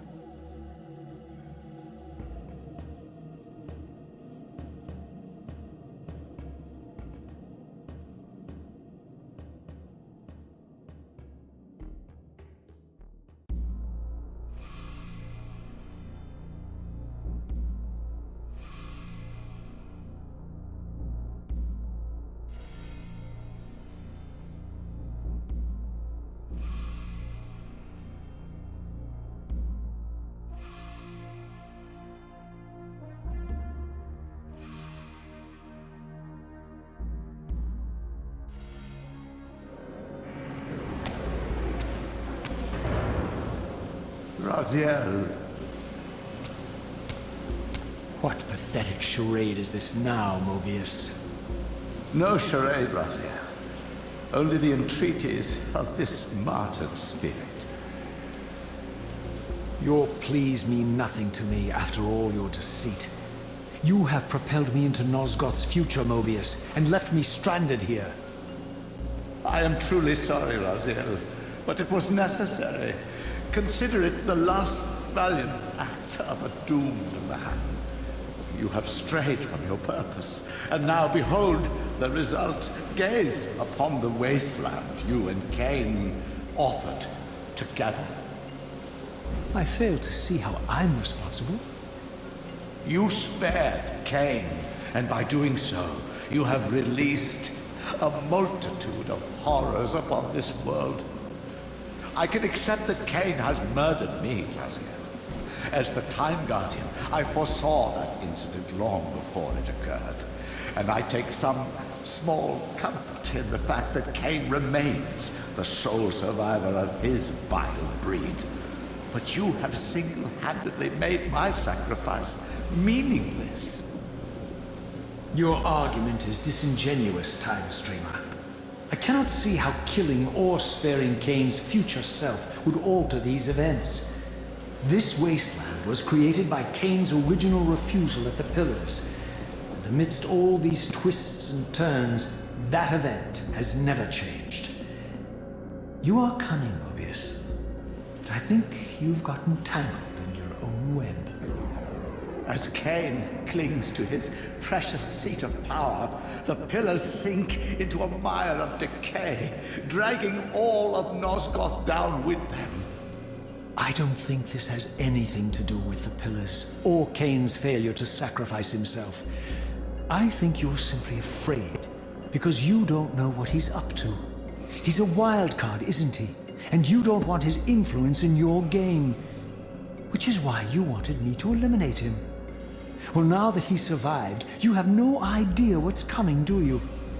Maybe, for the first time in your entire life.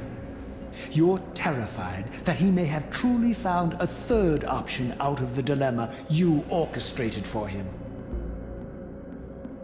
Cain's lies have addled your mind.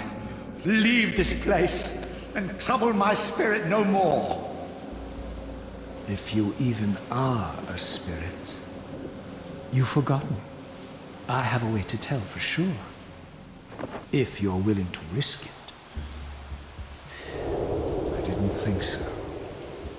Either way, you lose.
These were the pillars so familiar to my blighted eyes.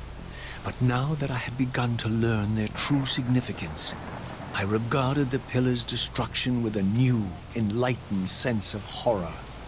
And I questioned now whether Cain's simple refusal, his mere ambition, could truly have caused such devastation. I felt that some darker influence was at work here.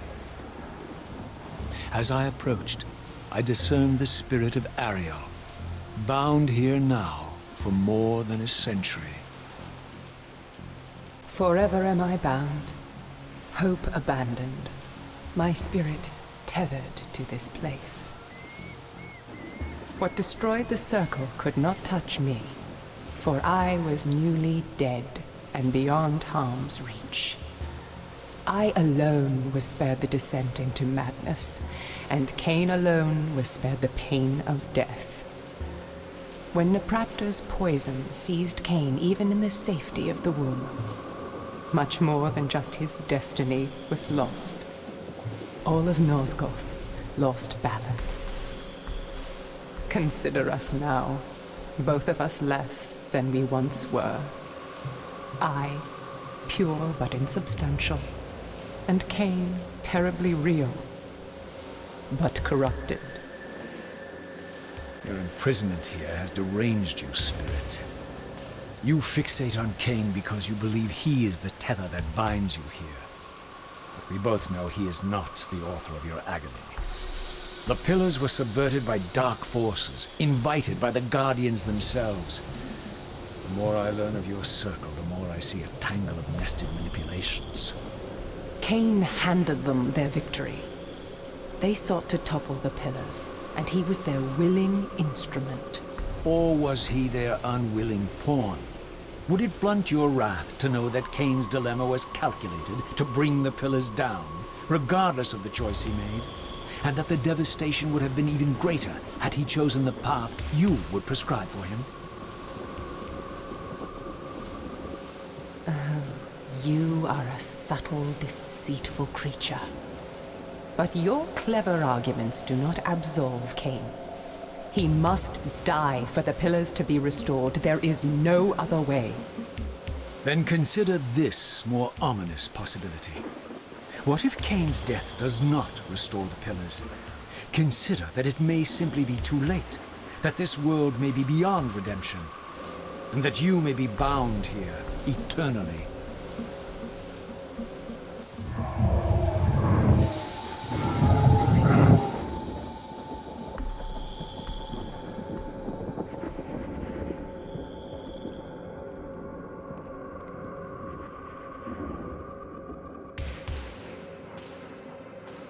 Why do you hound me, demon?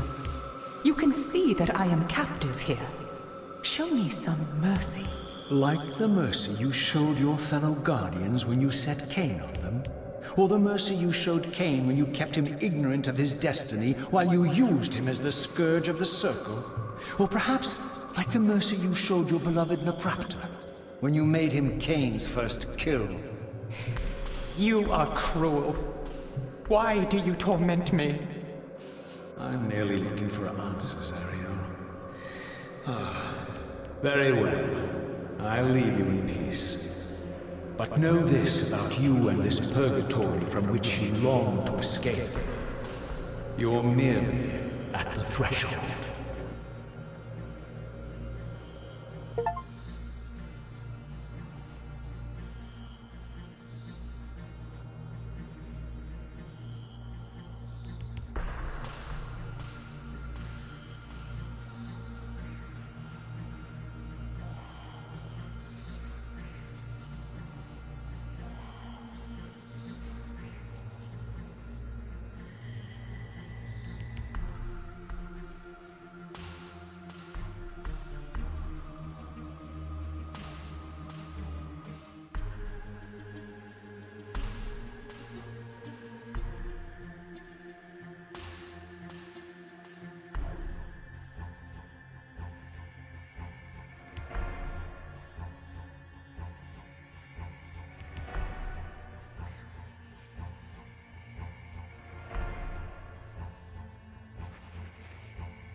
Raziel, the failed assassin.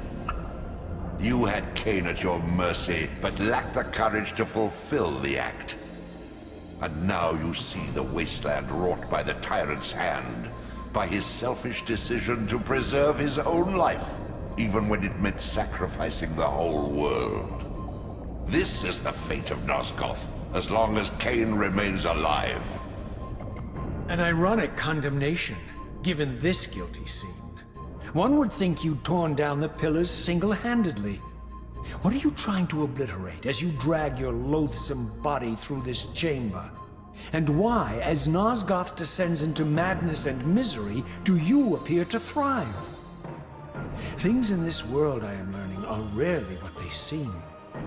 You, apparently, are no exception. I am the engine of life, the source of Nosgoth's very existence. I am the hub of the wheel, the origin of all life, the devourer of death. Or maybe you're just hungry. Could it be as simple as that? Wouldn't that be poetic irony? The great adversary of the vampires turns out to be the biggest parasite of them all. Do not test my patience, Raziel.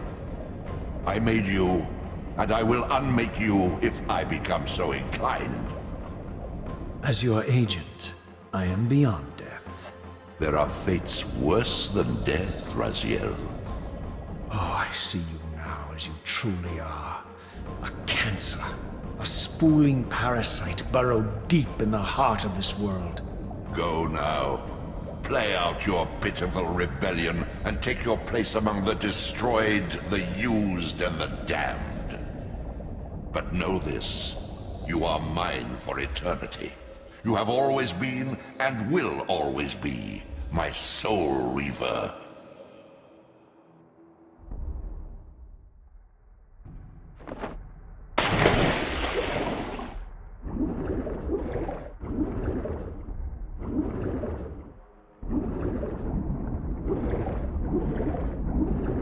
Abandon this traitorous course, Raziel.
The passage of time had indeed cleared my way forward, enabling me to explore the northern mountains of Nosgoth.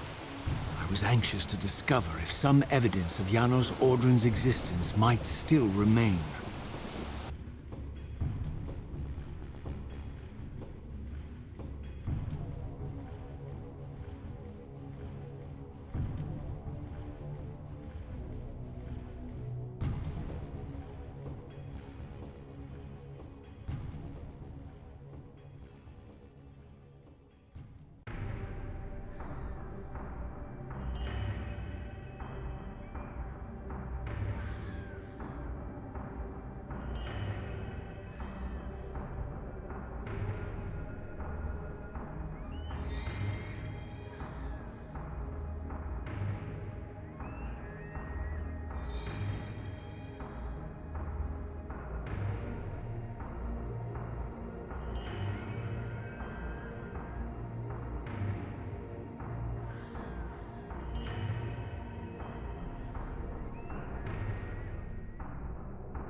Here I discovered the quaint hamlet of Ustenheim, now long abandoned and collapsing into ruin.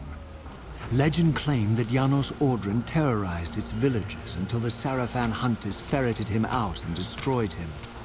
If there was any truth to the old tales, the lair of the infamous vampire could not be far away.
This edifice was clearly not crafted by human architects.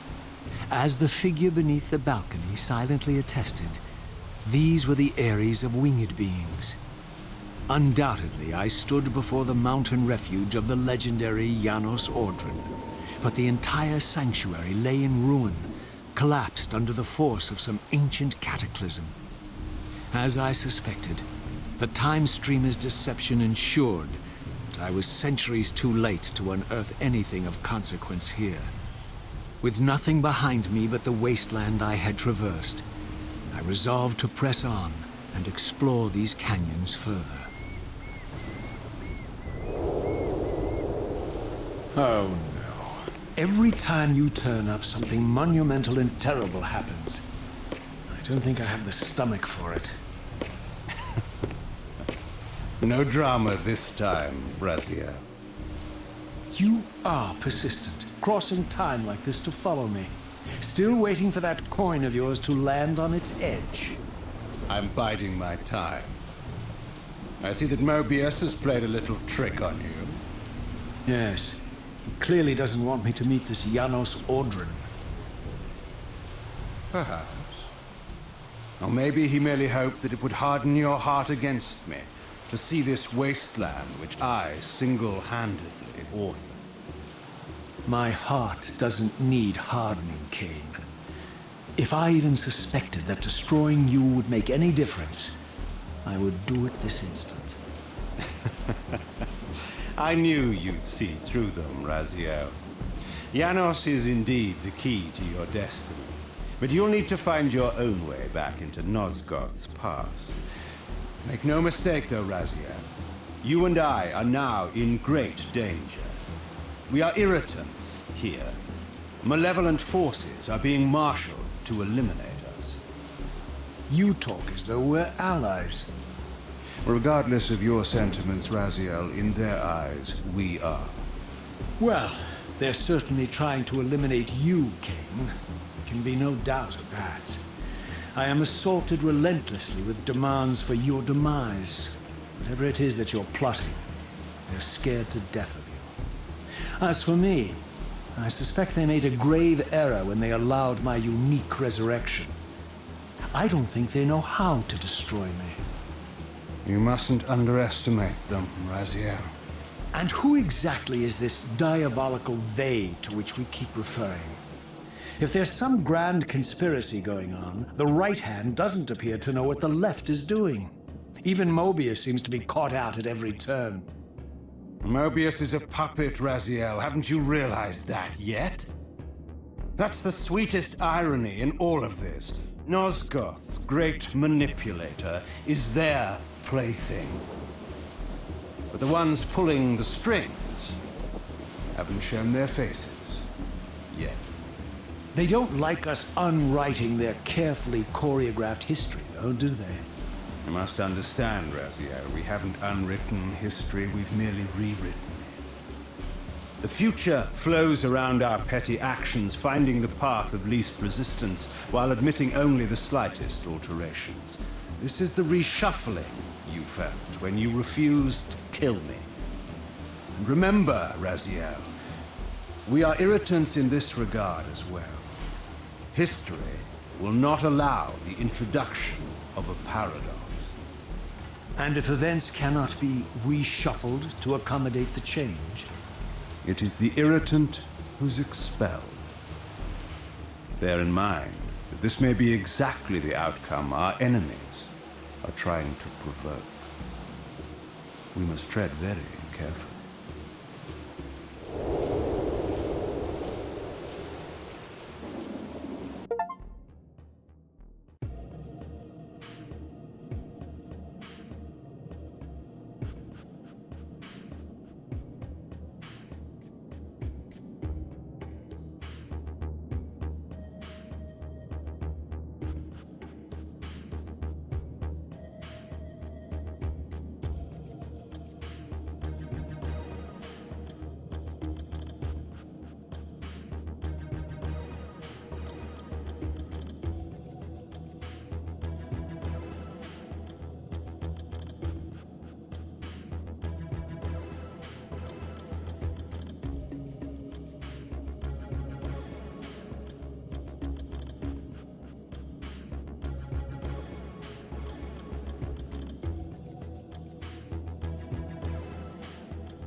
The scenes I discovered here were unambiguous. This race of winged beings, the architects of the pillars and the creators of the Reaver, were Nosgoth's first vampires. Their bloodthirst appeared to be a curse inflicted upon them by their vanquished enemies. These images confirmed the truths that Cain had divulged to me, but I had been too incredulous to accept. I struggled in vain to see how the pieces fit together. How Cain intended to escape the dilemma of his destiny, and what role he had plotted for me, and why Mobius and the dark powers with which he seemed to be allied were so desperate to see Cain dead, and so intent on me being the instrument of his execution.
As the Reaver drained the forge of its vital energy, the tempest receded.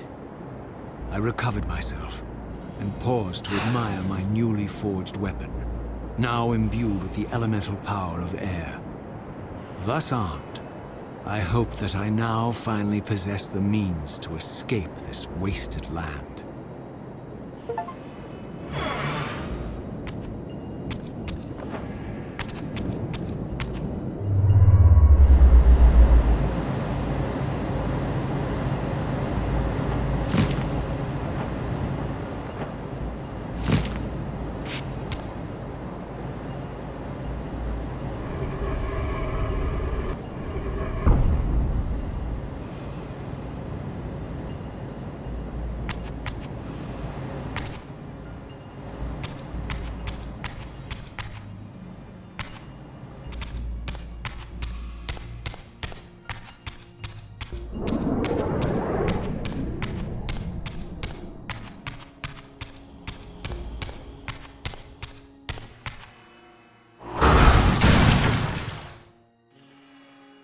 This elemental Reaver I discovered had the power to obliterate barriers that were cracked or compromised.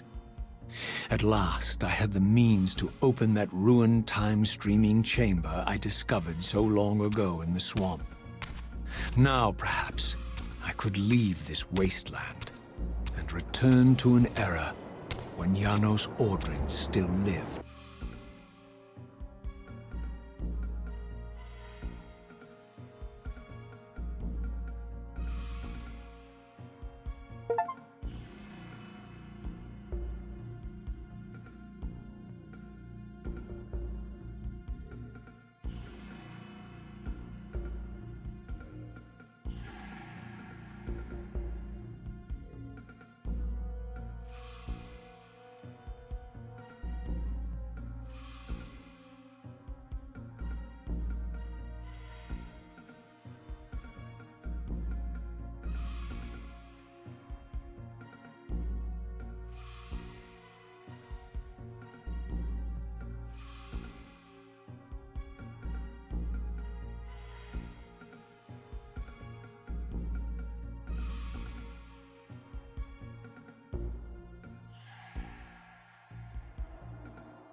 I had no choice but to act purely on blind faith.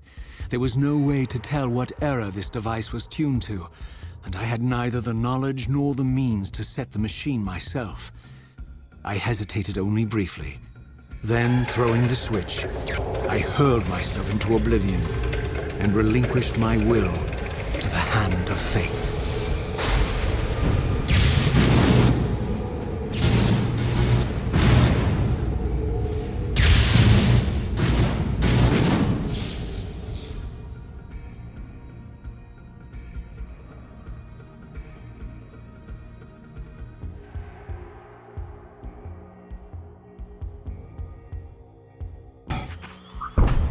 Beyond all hope and against all probability, it seemed that the device had unerringly delivered me to the era I sought. For these were Sarafan banners, and these vampires apparently the victims of their crusade.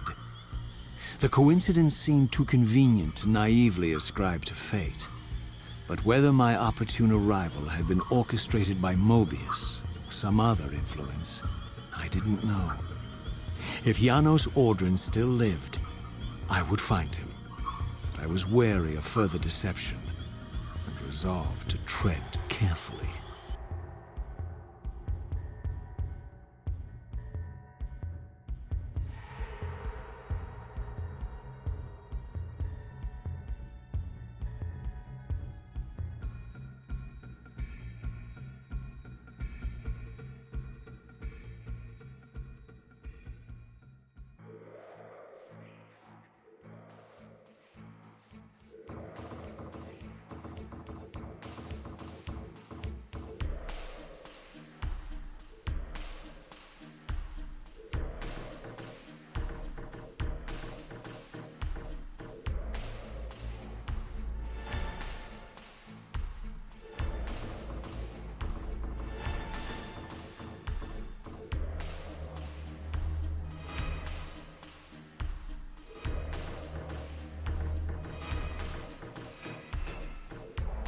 For all the butchery of Mobius's crusade, this massacre was somehow more chilling.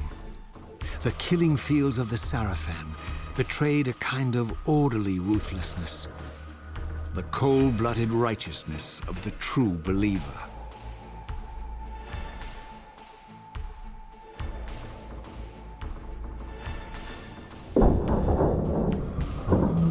There's another one!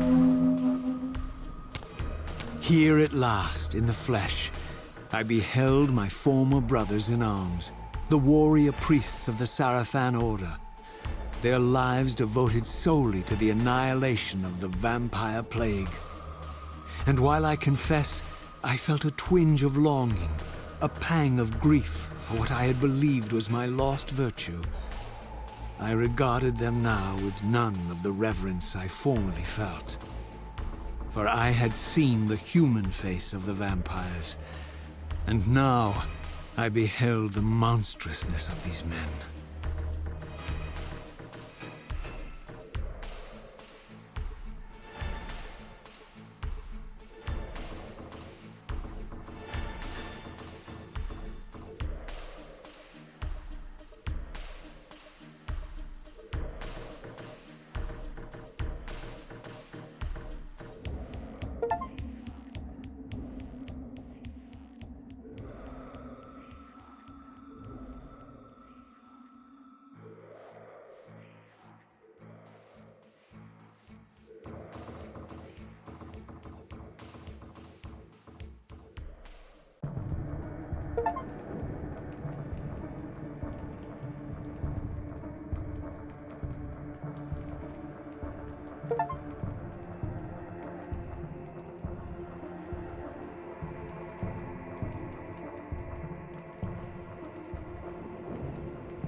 The frozen surface of the lake had bound the gates of the stronghold shut. The Sarafan surely had some other means of entry. But this was the only one known to me. To infiltrate the fortress, I would need to find some way to release these gates from their icy bonds.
After my long journey, I finally stood on the threshold of enlightenment.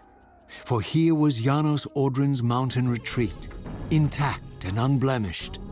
The upheaval that would one day topple this ancient edifice had not yet occurred.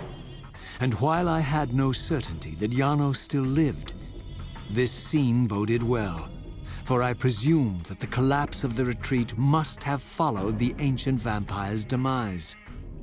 There was only one obstacle: how to reach the balcony suspended at that maddening height, so far beyond my reach. For this was the architecture of winged creatures.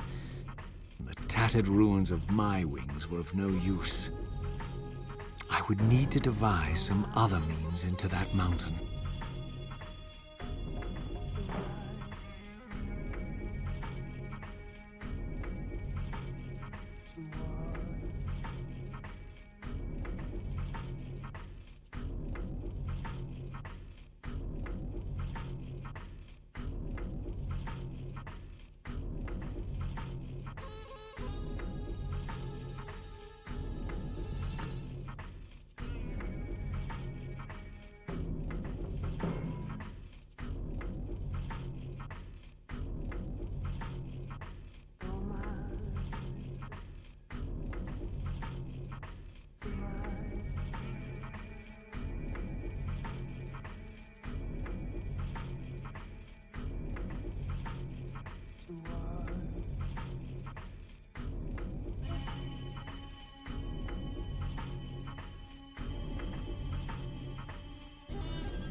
The mountain's interior was hollow, I discovered, and graced with soaring architecture unique to its creators.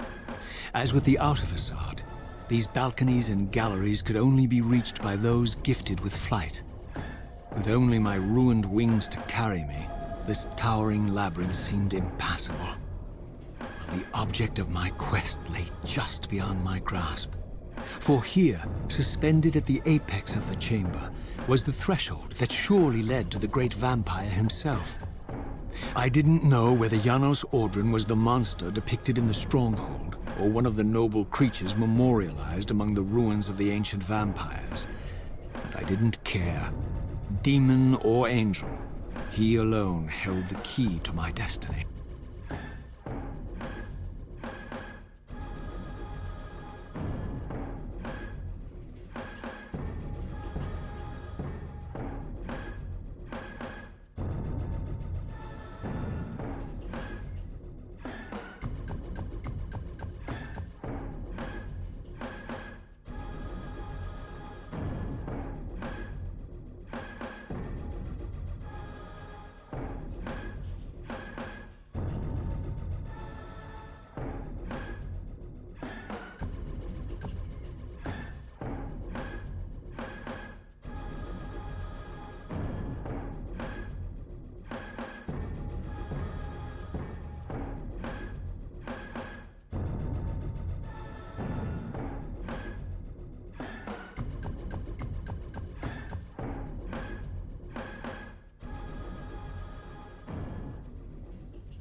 Janos Audrin?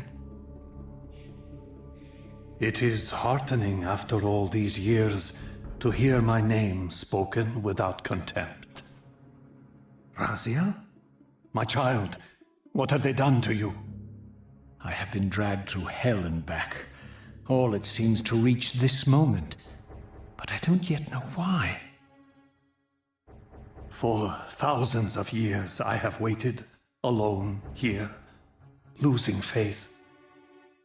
At the time of the binding, 9 guardians were called to serve the pillars, and I was summoned as the 10th guardian, the keeper of the Reaver, the weapon of our salvation. Over time, our race died out, until I alone remained, sustained only by my obligation to you and by my guardianship of the blade. And the other 9? Why did their guardianship not sustain them? I don't know. As our race dwindled, the humans prospered. I have watched over the centuries as our history faded into myth and finally receded altogether. The humans have forgotten us entirely and claimed the pillars for themselves, wholly ignorant of their true purpose. To them, I am merely a devil, the origin of their vampire plague. Why would the pillars summon human guardians then, if they are meant to be served by vampires? The pillars choose their guardians from birth, Raziel, and vampires are no longer born. This is the crux of our dilemma, and this is the terrible irony. With their vampire purge, the members of the Circle have assaulted the very architects of the pillars they are sworn to protect. They have embarked on a treacherous path. With every vampire they kill, the humans are slitting their own throats. They know I'm up here, beyond their reach, and it terrifies them. You can see how they flaunt their kills to torment me, or perhaps simply to lure me out. They have this foolish notion that destroying me will somehow topple our entire bloodline. Thankfully, we're not that fragile. I have seen them mustering their forces in the village below. Yes. I don't know what they're plotting, but I fear our time may be bitterly short. Mankind seems to have brought you only torment and grief. You must hate them. They fear what they don't understand, and they despise what they fear. But no, I do not hate them. Vorador does. He has suffered much. He cannot forgive them. Should they be forgiven? They don't understand what they're doing. They are simply unenlightened and vulnerable to manipulation. So, it's all true then, what Cain and Vorador have told me. I really am some kind of unholy vampire messiah. Unholy? No. Messiah, perhaps. I don't like that word. It smells of martyrdom. Raziel, your role in this world's destiny is more crucial and more benevolent than you've allowed yourself to believe. Your journey will not be easy. Dark powers are allied against you. But I think you already know this. You appear to have been cruelly tested. The binding must be secured, Raziel. The pillars are the lock. And the Reaver is the key. Yes. The Reaver is here. Why do I feel nothing? The most formidable weapon ever forged by our swordsmiths. They infused the blade with vampiric energy, empowering the Reaver to drain our enemies of their precious lifeblood. As Janos presented the blade, an inexplicable sense of dread crept over me, more palpable than anything I'd felt before. I was at once horribly repelled by the sword, and yet irresistibly compelled to touch it, to take it up. Please, take it away from me.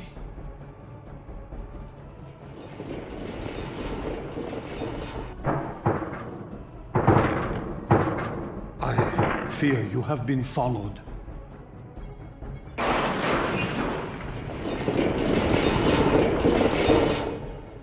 You must save yourself, Raziel. Janos!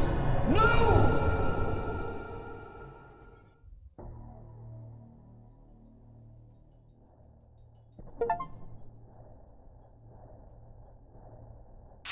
My surroundings whirled sickeningly, and I found myself transported safely away from the ambush to an adjacent chamber. Janos had delivered me from the Sarafan, selflessly forfeiting his own safety to preserve my life. And now I feared that my newfound mentor would be slaughtered by the very crusaders I had so recently revered.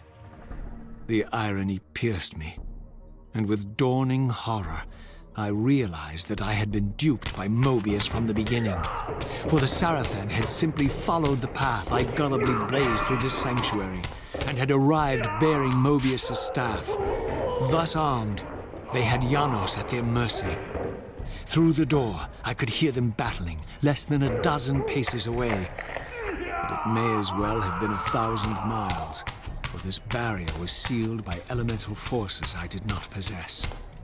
It seemed Janos had conveyed me into the heart of the fire shrine. I thought perhaps if I could galvanize the forge and imbue the Reaver in time, I might have a slim chance of saving Janos from his grisly fate.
I plunged the Reaver into that furnace and forged the blade with elemental fire.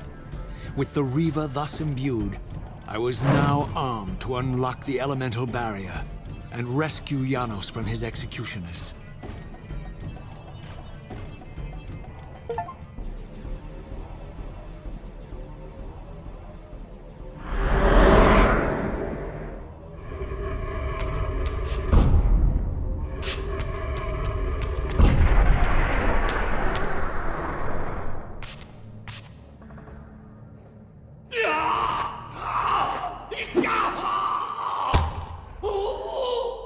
Hold him!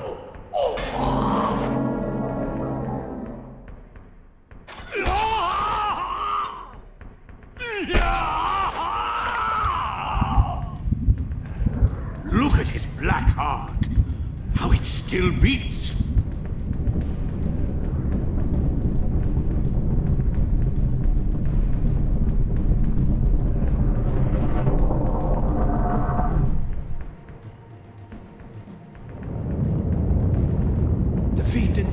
bury us alive. Raziel, we must get out of here. Remember the sword!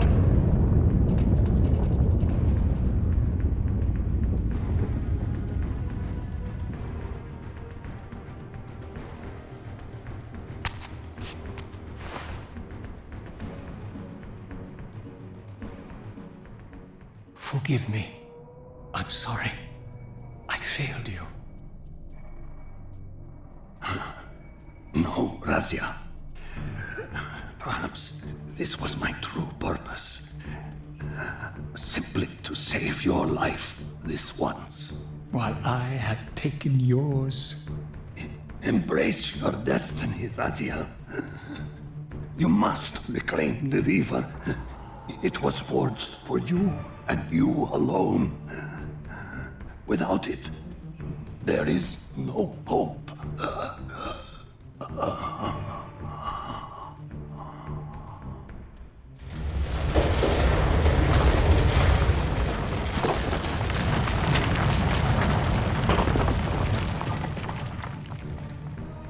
As I backed away from Janos's body, I was overwhelmed by a sense of self-loathing so deep I could barely contain it. In that instant, I rejected all that I ever was, and embraced the role Janos had safeguarded for me so patiently throughout the centuries. I knew then what I had to do, the task for which I was uniquely prepared. I would pursue the Sarafan dogs to their loathsome fortress and avenge Janos Audrin's murder.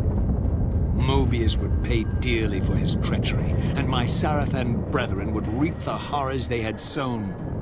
I would retake the stolen Reaver, which was rightfully mine. And finally, when all these debts had been paid, I would reclaim Janos Audrin's heart from their filthy, unworthy hands. If the heart was truly imbued with the power to restore vampiric unlife, its highest purpose was clear to me. I would restore the heart to Janos, and thus undo the vile crime committed by my abominable former self.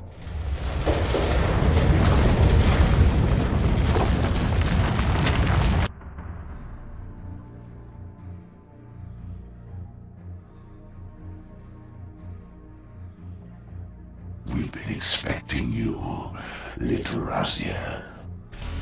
So, these demonic pests were not merely the product of Nosgoth's corrupted future, for here they were, hurtling back over 5 centuries to pursue me. These creatures, I suspected, were minions of the unseen forces that had hoped to control me. This was the tangible expression of their displeasure. These demons were unleashed as the penalty for my disobedience.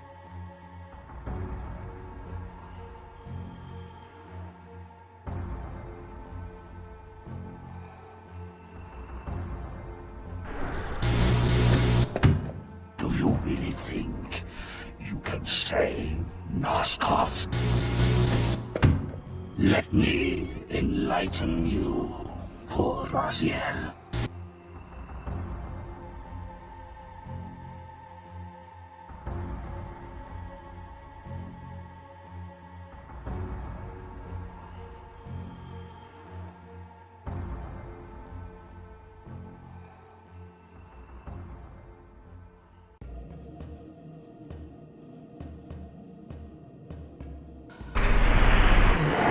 There he is, the savior of Nosgoth. You are no threat.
closer, Raziel.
You shall not pass.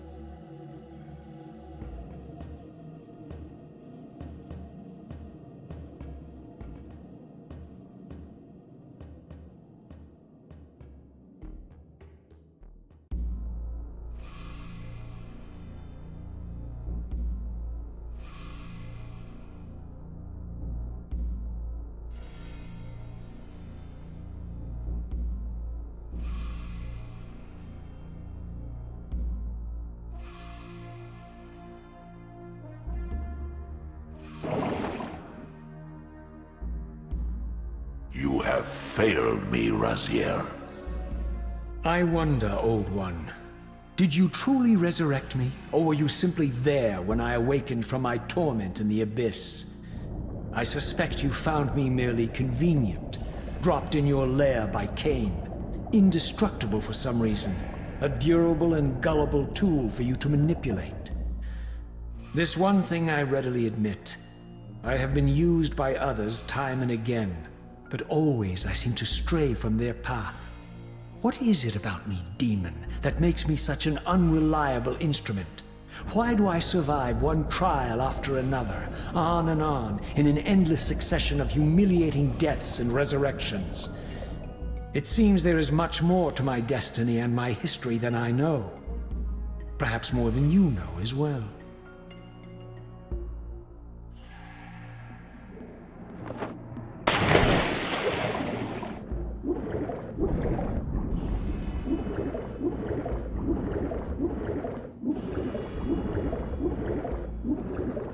The wheel of fate howls for your soul, though its hunger will never be assuaged.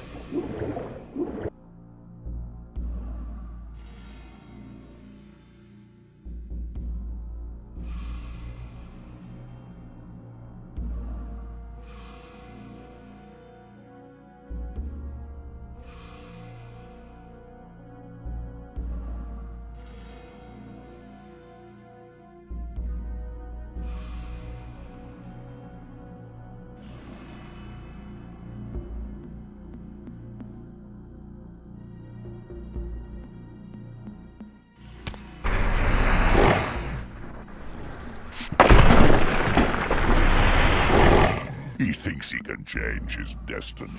What a fool.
Suddenly and inexplicably, I discovered the Reaver suspiciously laid across my path.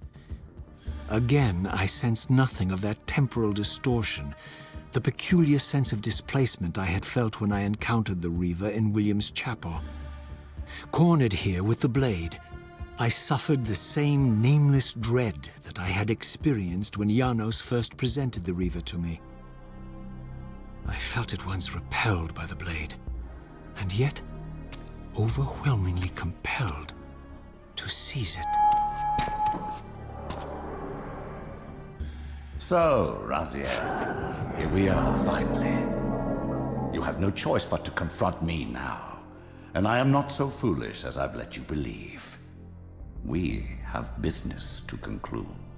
You knew I would lead the Sarafan to Janos, you vile bastard. You've been orchestrating my every move. My destiny is an amusement to you. It was fun while it lasted. I think not, Raziel. Malik, do not let this creature leave. He poses a danger to the Circle. Poor, deluded Raziel. Did you somehow imagine you had the guile to change history on me? I'm the Time Streamer. I knew your every intention before you did, you imbecile. Call your dogs! They can feast on your corpses! Lord Mobius, there is trouble within.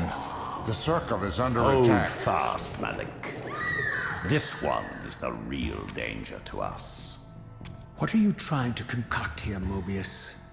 You toxic creature. Did you imagine I'd simply allow you to run loose, corrupting everything you encounter? I admit that I've underestimated you to this point, Mobius. It's a mistake I won't repeat. Wrong again, Raziel. Now, Malik, bolt the door. Using his staff to disable my Wraithblade, Mobius effectively disarmed me, leaving me with only one choice of weapon. And yet I confess, it was not the lack of options, but blind rage that made me take up the Reaver. In my fury, it felt as though my hand had acted of its own will. And now, that same hand clutched the hilt with unyielding strength, and I felt a constrained tingling, a remote but palpable sense of longing, as the disabled Wraithblade tried vainly to embrace its physical twin.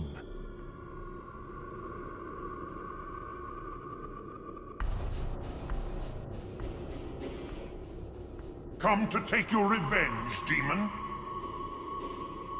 Back to hell with you! I recognize these two as my former brethren, in life as Sarafan, and in unlife as Cain's vampire sons. Melchiah and Zephon, the weakest of Cain's brood. These bastards had no idea what future lay in store for them, how they would become the very thing they so despised. The Reaver hummed with ravenous anticipation. Janos had called it a vampiric blade, endowed with the power to drain its victims of their lifeblood. I was eager to see what the Reaver would do to these two.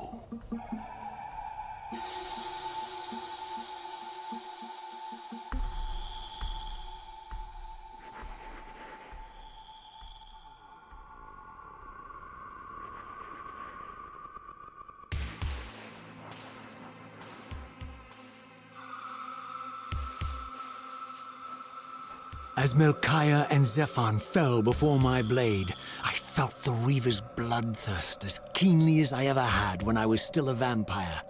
I could sense the boundary between us dissolving. The Reaver was consumed with my rage, and I was intoxicated by its bloodlust. The blade had a vitalizing effect on me. My physical energy no longer decayed over time, and the wounds inflicted by my foes healed almost instantly. The Reaver had made me invincible.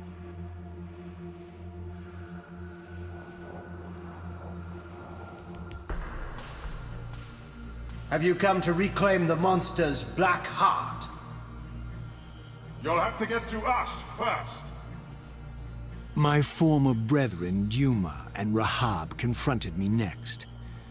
This all seemed so elegantly choreographed. Exhilarated by the Reaver, I was drunk with revelations. I could finally appreciate the delicious irony of Cain's blasphemous private joke, and I reveled as I colluded with him across the centuries. For it was I who put these bastards in their tomb, thus providing the corpses for Cain to raise as his vampire sons a millennium from now.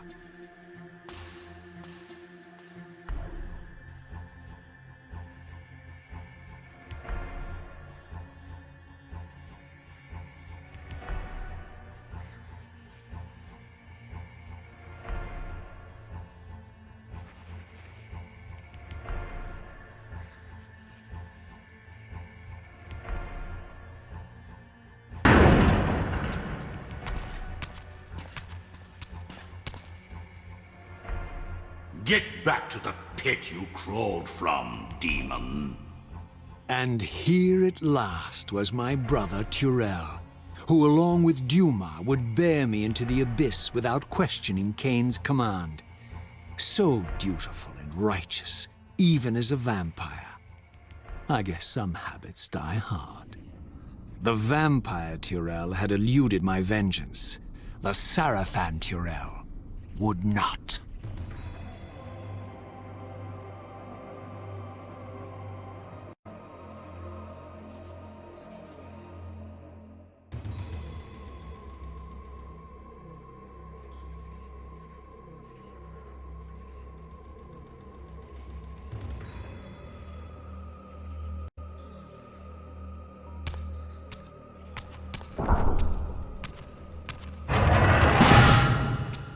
So, vampire, here we are. You've destroyed my brethren, and now you've come for me. You'll find I'm not such easy prey. I don't want to kill you, but I will if I must. Return the heart to me, and we can end this now. So, you've come to avenge that filthy parasite and reclaim his foul heart. You're a righteous fiend, aren't you? Apparently I am. No, vampire. This is where it ends. But you won't be leaving this room. Now, let's finish this. I'll make it mercifully quick. As you did for Janos? No, that beast had eluded us for far too long. It would have been a shame to end him too quickly. It's ironic, really. The great Janos Ordrin turned out to be no challenge at all. Thanks to you. Did you hear his cowardly screams when I tore that black heart out of his carcass?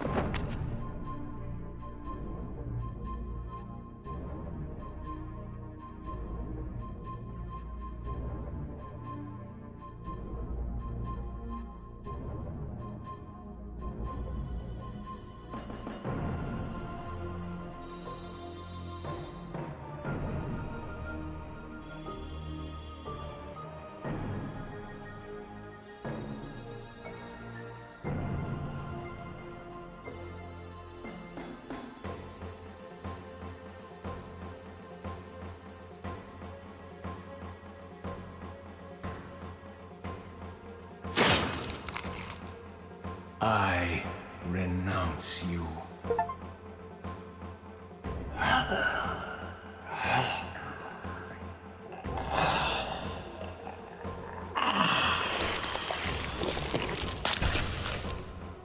And so it ends. My history comes full circle.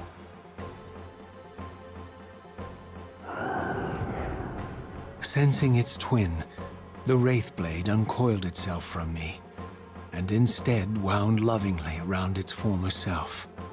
I felt its grip loosen, and as the blade left me, its absence chilled me more than its presence ever had. A foreboding sense of emptiness and loss stole over me. And a terrible revelation gathered like a storm at the edge of my awareness. With all other foes exhausted, the conjoined blades turned themselves on me, and I realized, finally, why I had sensed nothing when Janos offered me the blade. The Reaver was never forged to be a soul-stealing weapon. The ravenous, soul-devouring entity trapped in the blade was, and always had been, me. This is why the blade was destroyed when Cain tried to strike me down. The Reaver could not devour its own soul. The paradox shattered the blade. So, this was my terrible destiny. To play out this purgatorial cycle for all eternity. I could not bear it. Despair overwhelmed me.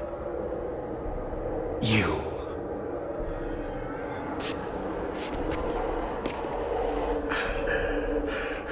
Are you enjoying this, Cain? Don't fight it, Raziel. Give into it. Was this your destiny for me all along? Trust me.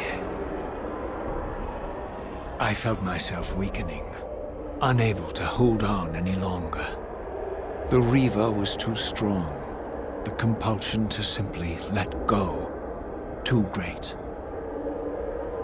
And then, a growing sense of vertigo and the familiar displacement. The paradoxical moment when my twinned soul hovered both outside and inside the Reaver blade. This was the instant, the glimmer of temporal distortion Cain had been counting on all along. This was the edge of the coin, the minute flicker of probability upon which Cain had gambled everything.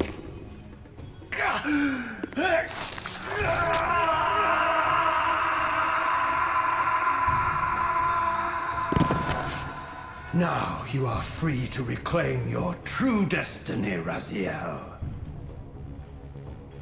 Behind Cain's eyes, I could see new memories blooming and dying as history labored to reshuffle itself around this monumental obstruction. And I could see by the dawning horror on his face that perhaps we had strained history too far this time. That by trying to alter my fate, he may have introduced a fatal paradox. My God. The Hilden. We walked right into their trap. Raziel, Janos must stay dead.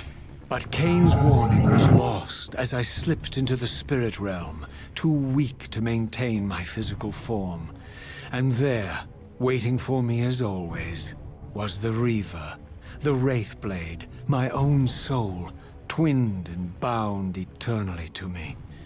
And I realized that I could never escape my terrible destiny.